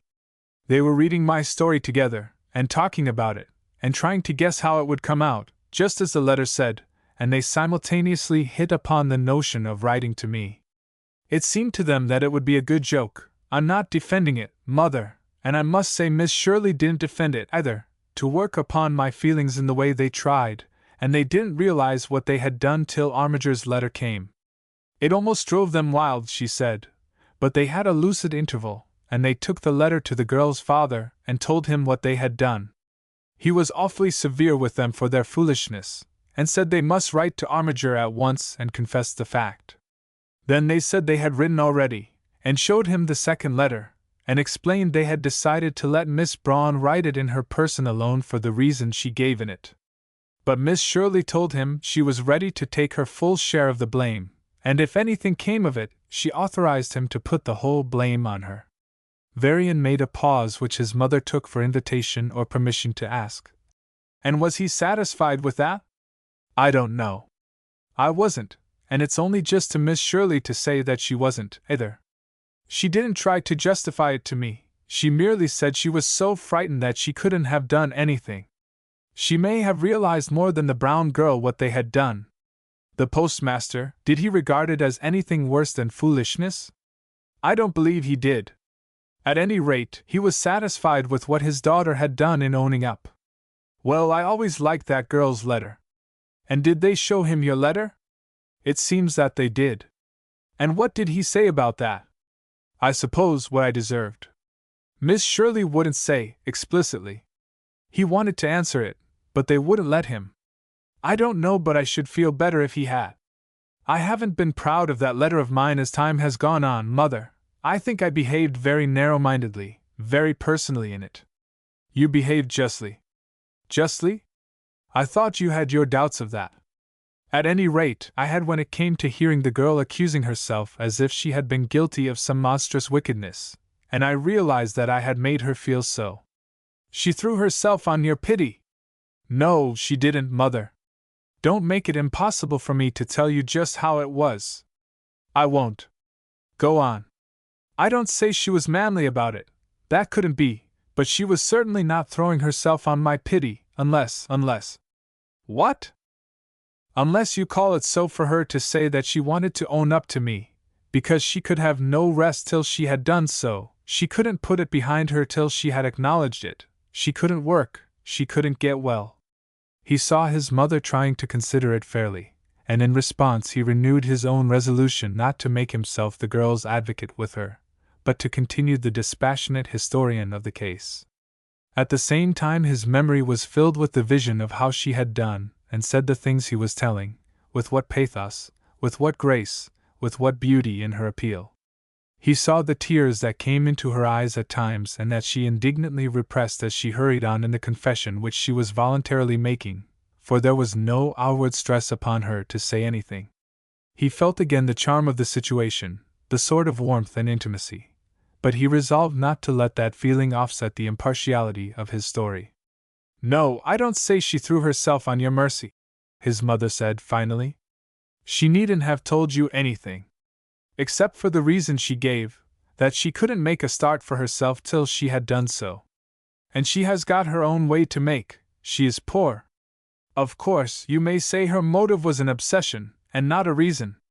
There's reality in it, whatever it is, it's a genuine motive. Mrs. Varian conceded. I think so, Varian said in a voice which he tried to keep from sounding too grateful. Apparently his mother did not find it so. She asked. What had been the matter with her, did she say? In her long sickness? Oh, a nervous fever of some sort. From worrying about that experience? Varian reluctantly admitted. She said it made her want to die. I don't suppose we can quite realize. We needn't believe everything she said to realize that she suffered. But girls exaggerate their sufferings. I suppose you told her not to think of it any more? Varian gave an odd laugh. Well, not unconditionally. I tried to give her my point of view. And I stipulated that she should tell Jerusha Brown all about it, and keep her from having a nervous fever, too. That was right. You must see that even cowardice couldn't excuse her selfishness in letting that girl take all the chances. And I'm afraid I was not very unselfish myself in my stipulations, Varian said, with another laugh. I think that I wanted to stand well with the postmaster. There was a note of cynical ease in this which Mrs. Varian found morally some octaves lower than the pitch of her son's habitual seriousness in what concerned himself, but she could not make it a censure to him. And you were able to reassure her, so that she needn't think of it any more?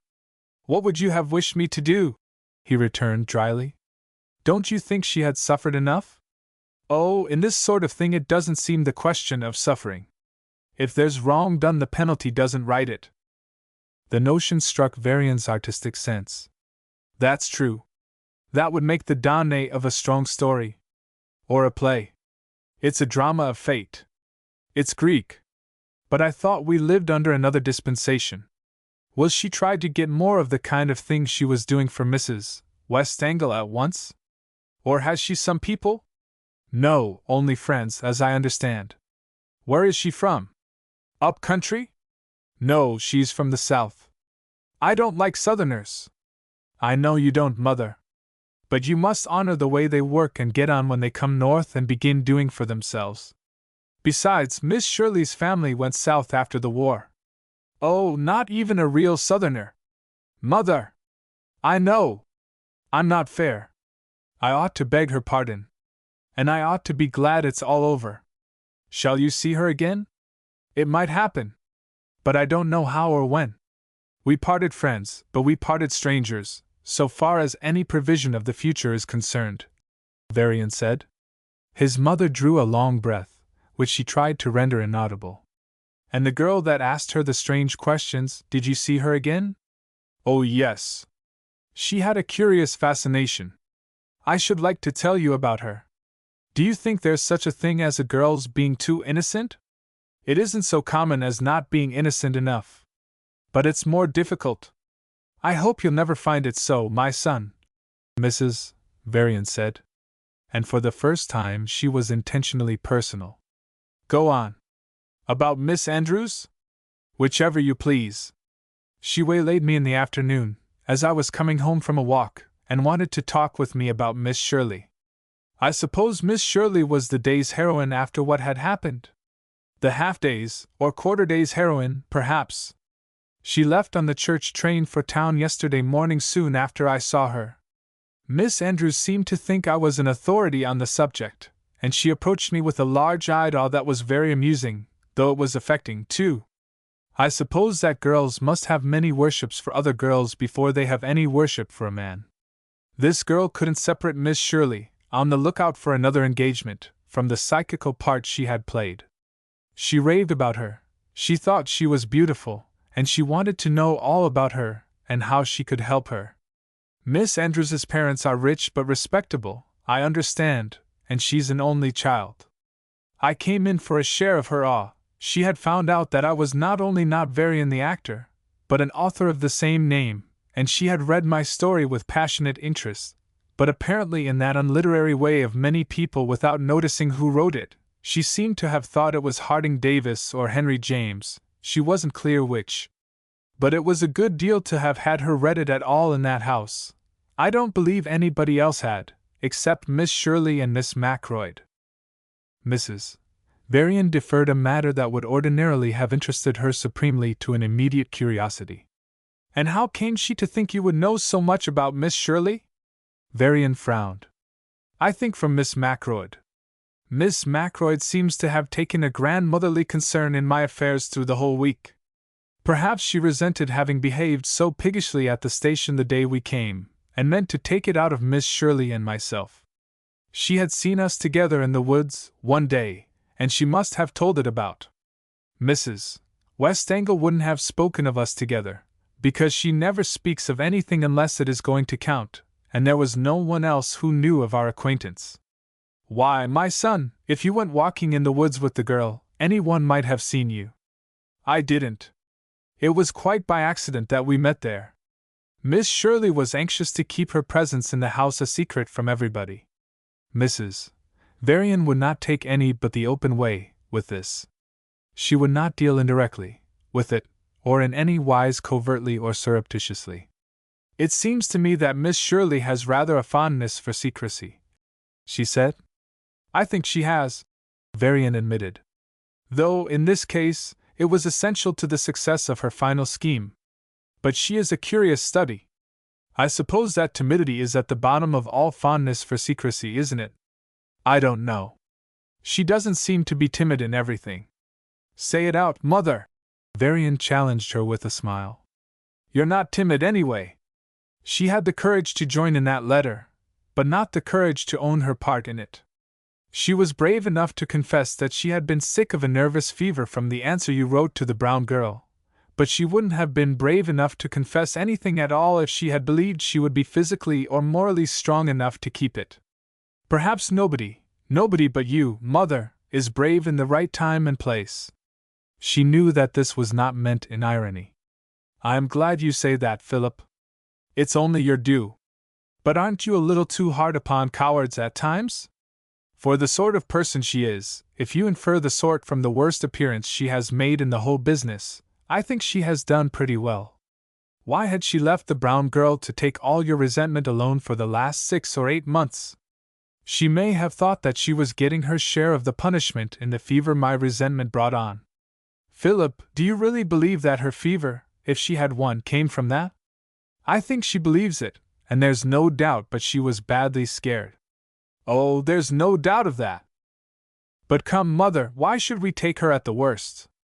Of course, she has a complex nature. I see that as clearly as you do. I don't believe we look at her diversely, in the smallest particular. But why shouldn't the complex nature be credited with the same impulses towards the truth as a single nature? Why shouldn't we allow that Miss Shirley had the same wish to set herself right with me as Miss Andrews would have had in her place? I dare say she wished to set herself right with you, but not from the same wish that Miss Andrews would have had. Miss Andrews would not have wished you to know the truth for her own sake. Her motive would have been direct straight. Yes, and we will describe her as a straight line, and Miss Shirley as a waving line. Why shouldn't the waving line, at its highest points, touch the same altitude as the straight line? It wouldn't touch it all the time, and in character or nature, as you call it, that is the great thing. It's at the lowest points that the waving line is dangerous. Well, I don't deny that. But I'm anxious to be just to a person who hasn't experienced a great deal of mercy for what, after all, wasn't such a very heinous thing as I used to think it. You must allow that she wasn't obliged to tell me anything about herself. Yes, she was, Philip. As I said before, she hadn't the physical or moral strength to keep it from you when she was brought face to face with you. Besides, Mrs. Varian hesitated. Out with it, Mother! We, at least, won't have any concealments. She may have thought she could clinch it in that way. Clinch what? You know. Is she pretty? She's interesting. That can always be managed. Is she tall? No, I think she's rather out of style there. She's rather petite. And what's her face like? Well, she has no particular complexion, but it's not thick. Her eyes are the best of her, though there isn't much of them. They're the waters on a starry night sort, very sweet and glimmering. She has a kind of ground-colored hair and a nice little chin. Her mouth helps her eyes out. It looks best when she speaks. It's pathetic in the play of the lips. I see, Mrs. Varian said. XX. The following week Varian and his mother were at a show of paintings, in the gallery at the rear of a dealer's shop, and while they were bending together to look at a picture he heard himself called to in a girlish voice. Oh, Mr. Varian! As if his being there was the greatest wonder in the world. His mother and he lifted themselves to encounter a tall, slim girl, who was stretching her hand towards him, and who now cried out, joyously, Oh, Mr. Varian, I thought it must be you, but I was afraid it wasn't as soon as I spoke. Oh, I'm so glad to see you. I want so much to have you know my mother, Mr. Varian, she said, presenting him. And are you mine? Varian responded, in a violent ellipse, and introduced his own mother, who took in the fact of Miss Andrews's tall thinness, topped with a wide, white hat and waving white plumes, and her little face, irregular and somewhat gaunt, but with a charm in the lips and eyes which took the elder woman's heart with pathos. She made talk with Mrs. Andrews, who affected one as having the materials of social severity in her costume and manner. "Oh, I didn't believe I should ever see you again," the girl broke out impulsively upon Varian. "Oh, I wanted to ask you so about Miss Shirley. Have you seen her since you got back?" "No," Varian said. "I haven't seen her." "Oh, I thought perhaps you had. I've been to the address that Mrs. Westangle gave me, but she isn't there any more. She's gone up into Harlem somewhere, and I haven't been able to call again. Oh, I do feel so anxious about her. Oh, I do hope she isn't ill." "Do you think she is?" "I don't believe so," Varian began. But she swept over his prostrate remark. "Oh, Mr. Varian, don't you think she's wonderful? I've been telling Mother about it, and I don't feel at all the way she does. Do you? How does she feel? I must know that before I say." "Why, of course. I hadn't told you. She thinks it was a make-up between Miss Shirley and that Mr. Bushwick. But I say it couldn't have been. Do you think it could?" Varian found the suggestion so distasteful, for a reason which he did not quite seize himself, that he answered, resentfully, "It could have been, but I don't think it was. I will tell her what you say." "Oh, may I tell her what you say?" "I don't see why you shouldn't. It isn't very important either way, is it?" "Oh, don't you think so?" "Not if it involved pretending what wasn't true." She bent towards him in such anxious demand that he could not help smiling. "The whole thing was a pretense, wasn't it?" he suggested. "Yes, but that would have been a pretense that we didn't know of. It would be incriminating to that extent, certainly," Varian owned ironically. He found the question of Miss Shirley's blame for the collusion as distasteful as the supposition of the collusion, but there was a fascination in the innocence before him, and he could not help playing with it. Sometimes Miss Andrews apparently knew that he was playing with her innocence, and sometimes she did not.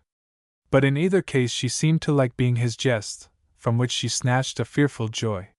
She was willing to prolong the experience, and she drifted with him from picture to picture, and kept the talk recurrently to Miss Shirley and the phenomena of seeing ghosts. Her mother and Mrs. Varian evidently got on together better than either of them at first expected. When it came to their parting, through Mrs. Andrews's saying that she must be going, she shook hands with Mrs.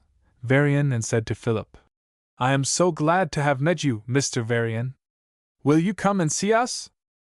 "Yes, thank you," he answered, taking the hand she now offered him, and then taking Miss Andrews's hand, while the girl's eyes glowed with pleasure. "I shall be very glad." "Oh, shall you?" she said, with her transparent sincerity. "And you won't forget Thursdays? But any day at 5 we have tea." "Thank you," Varian said. "I might forget the Thursdays, but I couldn't forget all the days of the week." Miss Andrews laughed and blushed at once. "Then we shall expect you every day." "Well, every day but Thursday," he promised. When the mother and daughter had gone, Mrs. Varian said, "She is a great admirer of yours, Philip. She's read your story, and I suspect she wants an opportunity to talk with you about it." "You mean Mrs. Andrews?" "Yes. I suppose the daughter hasn't waited for an opportunity. The mother had read that publisher's paragraph about your invalid, and wanted to know if you had ever heard from her again." "Women are personal in their literary interests," Philip asked, in dismay. "You didn't give it away, did you, Mother?" "Certainly not, my dear. You have brought me up too carefully. Of course. I didn't imagine you had." Then, as they could not pretend to look at the pictures any longer, they went away, too. Their issue into the open air seemed fraught with novel emotion for Mrs. Varian. "Well, now," she said, "I have seen the woman I would be willing my son should marry." "Child, you mean," Philip said, not pretending that he did not know she meant Miss Andrews. "That girl," his mother returned, "is innocence itself." "Oh, Philip dear, do marry her." "Well, I don't know. If her mother is behaving as sagely with her as you are with me, the chances are that she won't let me. Besides, I don't know that I want to marry quite so much innocence." "She is conscience incarnate," his mother uttered perfervidly. You could put your very soul in her keeping. Then you would be out of a job, Mother. Oh, I am not worthy of the job, my dear. I have always felt that. I am too complex, and sometimes I can't see the right alone, as she could. Philip was silent a moment, while he lost the personal point of view. I suspect we don't see the right when we see it alone. We ought to see the wrong, too. Ah, Philip, don't let your fancy go after that girl. Miss Andrews? I thought. Don't you be complex, my dear. You know I mean Miss Shirley. What has become of her, I wonder? I heard Miss Andrews asking you. I wasn't able to tell her. Do you want me to try telling you? I would rather you never could. Philip laughed sardonically. Now I shall forget Thursdays and all the other days, too. You are a very unwise parent, Mother. They laughed with each other at each other, and treated her enthusiasm for Miss Andrews as the joke it partly was. Mrs. Varian did not follow him up about her idol, and a week or so later she was able to effect a decent surprise when he came in at the end of an afternoon, and declined the cup of tea she proposed on the ground that he had been taking a cup of tea with the Andrewses. You have really been there? Didn't you expect me to keep my promise? But I was afraid I had put a stumbling block in the way. Oh, I found I could turn the consciousness you created in me into literary material, and so I was rather eager to go. I have got a point for my news story out of it. I shall have my fellow suffer all I didn't suffer in meeting the girl he knows his mother wants him to marry. I got on very well with those ladies. Mrs. Andrews is the mother of innocence, but she isn't innocence. She managed to talk of my story without asking about the person who wanted to anticipate the conclusion. That was what you call complex. She was insincere. It was the only thing she wanted to talk about. I don't believe it, Philip. But what did Miss Andrews talk about? Well, she is rather an optimistic conscience. She talked about books and plays that some people do not think are quite proper. I have a notion that, where the point involved isn't a fact of her own experience, she is not very severe about it. You think that would be quite safe for me? Philip, I don't like your making fun of her. Oh, she wasn't insipid, she was only limpid. I really like her, and, as for reverencing her, of course I feel that in a way she is sacred, he added after a breath. Too sacred. We none of us can expect to marry Eve before the fall now. Perhaps we have got over wanting to. You are very perverse, my dear. But you will get over that. Don't take away my last defense, Mother. Varian began to go rather regularly to the Andrews house, or, at least, he was accused of doing it by Miss Macroyd when, very irregularly, he went one day to see her. How did you know it? He asked. I didn't say I knew it. I only wished to know it. Now I am satisfied. I met another friend of yours on Sunday. She paused for him to ask who, but he did not ask. I see you are dying to know what friend, Mr. Bushwick. Oh, he's a good fellow. I wonder I don't run across him. Perhaps that's because you never call on Miss Shirley. Miss Macroyd waited for this to take effect, but he kept a glacial surface towards her, and she went on. They were walking together in the park at noon. I suppose they had been to church together. Varian manifested no more than a polite interest in the fact. He managed so well that he confirmed Miss Macroyd in a tacit conjecture. She went on. Miss Shirley was looking quite blooming for her. But so was he, for that matter. Why don't you ask if they inquired for you? I thought you would tell me without. I will tell you if he did. He was very cordial in his inquiries, and I had to pretend, to gratify him, that you were very well. I implied that you came here every Tuesday, but your Thursdays were dedicated to Miss Andrews. You are a clever woman, Miss Macroyd. I should never have thought of so much to say on such an uninteresting subject. And Miss Shirley showed no curiosity? Ah, she is a clever woman, too. She showed the prettiest kind of curiosity, so perfectly managed. She has a studio, I don't know just how she puts it to use, with a painter girl in one of those studio apartment houses on the west side, the Veronese, I believe. You must go and see her. I'll let you have next Tuesday off. Tuesday's her day, too. You are generosity itself, Miss Macroyd. Yes, there's nothing mean about me. she returned, in slang rather older than she ordinarily used. If you're not here next Tuesday, I shall know where you are.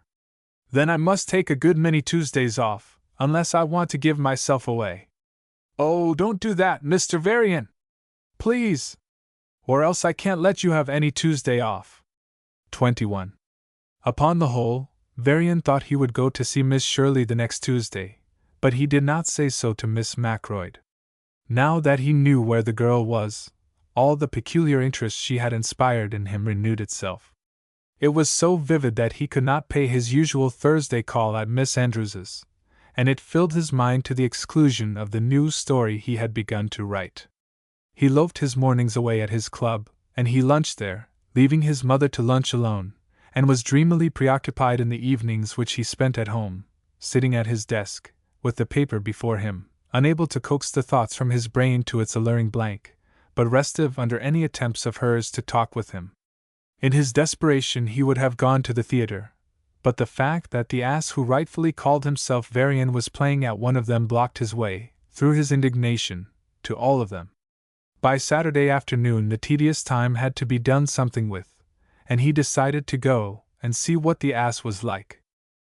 He went early, and found himself in the end seat of a long row of many rows of women, who were prolonging the time of keeping their hats on till custom obliged them to take them off.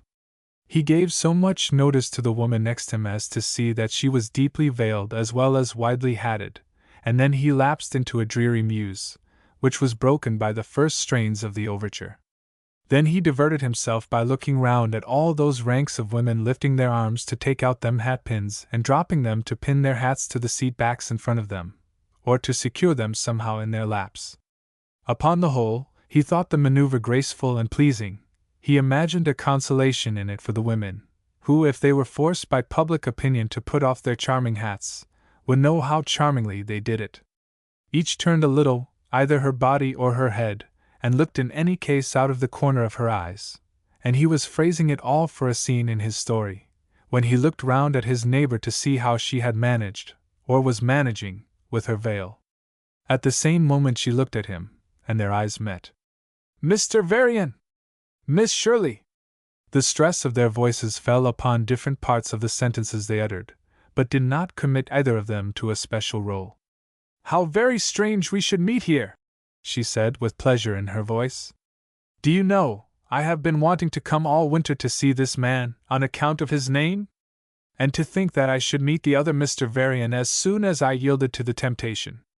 "I have just yielded myself," Varian said. "I hope you don't feel punished for yielding." "Oh dear, no! It seems a reward." She did not say why it seemed so, and he suggested, "The privilege of comparing the histrionic and the literary Varian? Could there be any comparison?" She came back gaily. "I don't know. I haven't seen the histrionic Varian yet." They were laughing when the curtain rose, and the histrionic Varian had his innings for a long, long first act. When the curtain fell she turned to the literary Varian and said, "Well?" "He lasted a good while," Varian returned. "Yes. Didn't he?" She looked at the little watch in her wristlet. "A whole hour! Do you know, Mr. Varian, I am going to seem very rude. I am going to leave you to settle this question of superiority. I know you'll be impartial. I have an appointment, with the dressmaker, to be specific, at 4:30, and it's 3:30 now, and I couldn't well leave in the middle of the next act. So I will say good-bye now." "Don't," he entreated. "I couldn't bear to be left alone with this dreadful double of mine. Let me go out with you. Can I accept such self-sacrifice?" "Well..." She had put on her hat and risen, and he now stepped out of his place to let her pass and then followed her. At the street entrance he suggested, "A hansom or a simple trolley?" "I don't know," she murmured meditatively, looking up the street as if that would settle it. "If it's only 3:30 now, I should have time to get home more naturally." "Oh! And will you let me walk with you?" "Why, if you're going that way." "I will say when I know which way it is." They started on their walk so blithely that they did not sadden in the retrospect of their joint experiences at Mrs. Westangle's.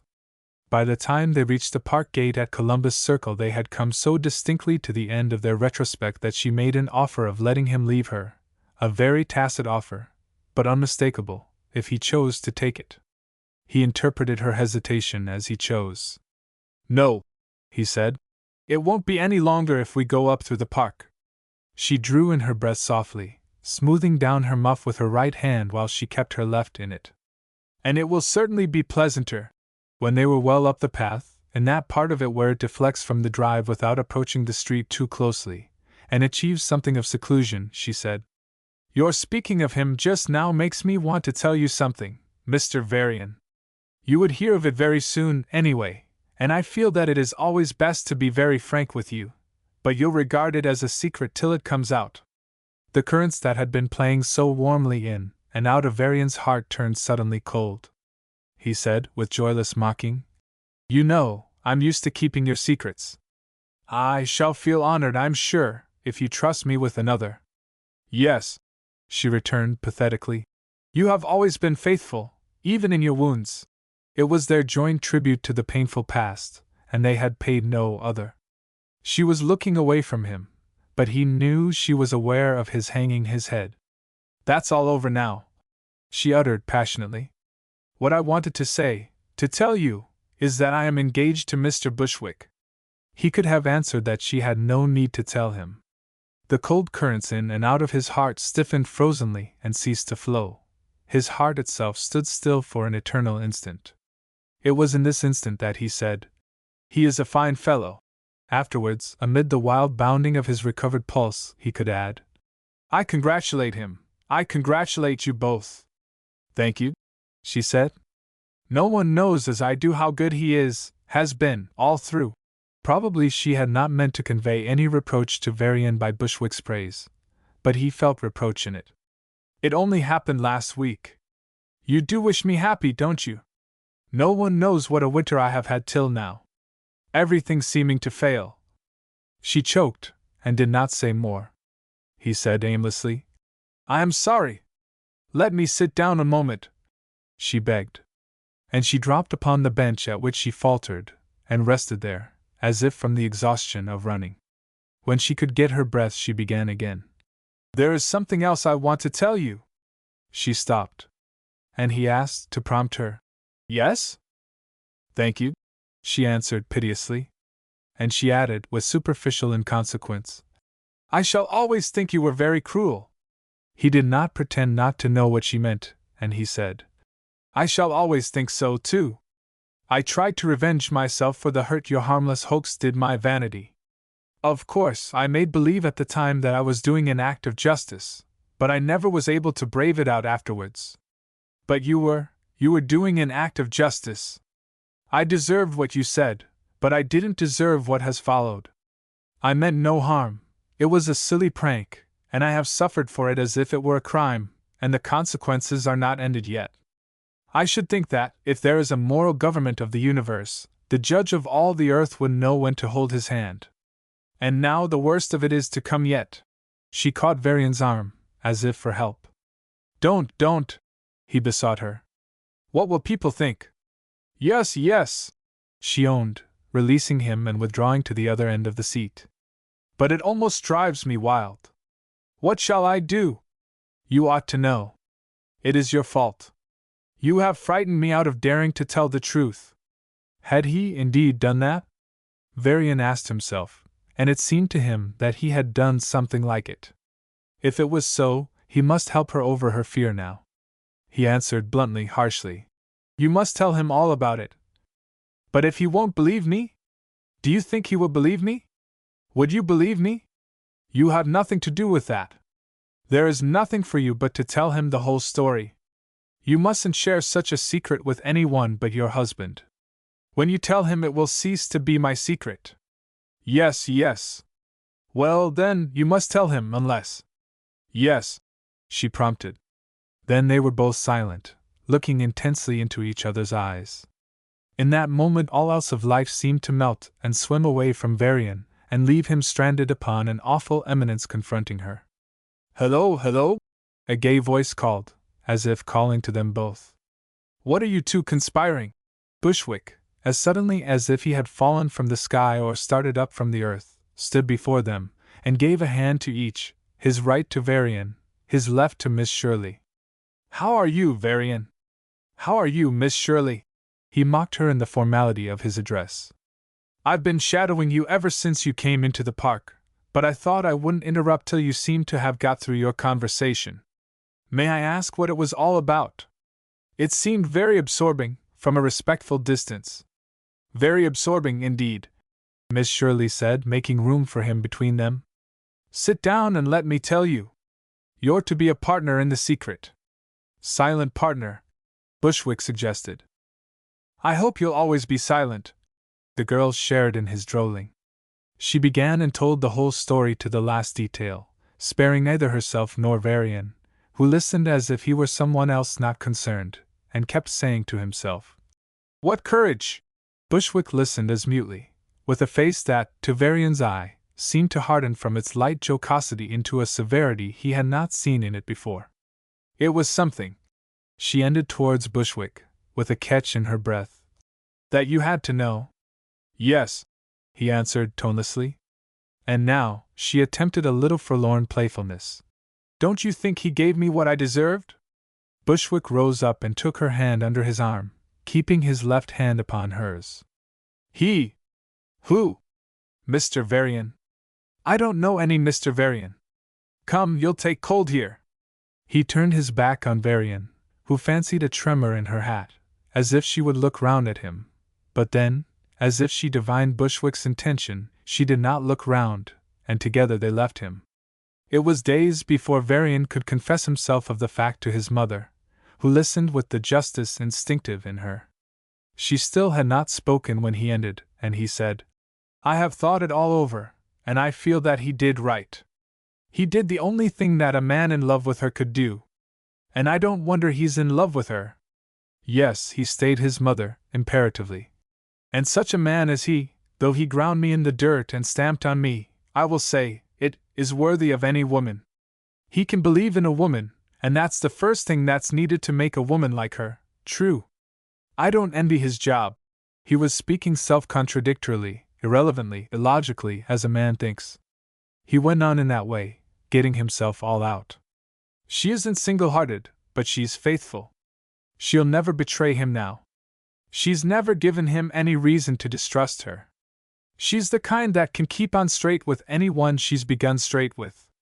She told him all that before me because she wanted me to know, to realize, that she had told him. It took courage." Mrs. Varian had thought of generalizing, but she seized a single point. "Perhaps not so much courage as you think. You mustn't let such bravado impose upon you, Philip. I've no doubt she knew her ground. She took the chance of his casting her off. She knew he wouldn't. She knew him, and she knew you. She knew that if he cast her off—" "Mother! Don't say it! I can't bear it!" His mother did not say it, or anything more than.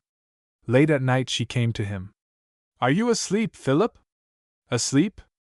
I didn't suppose you were. But I have had a note today which I must answer. Mrs. Andrews has asked us to dinner on Saturday. Philip, if you could see that sweet girl as I do, in all her goodness and sincerity." "I think I do, Mother. And I wouldn't be guilty of her unhappiness for the world." "You must decline." "Well, perhaps you are right." Mrs. Varian went away, softly sighing. As she sealed her reply to Mrs. Andrews, she sighed again, and made the reflection which a mother seldom makes with regard to her son, before his marriage, that men do not love women for their goodness. P.G. Editor's Bookmarks.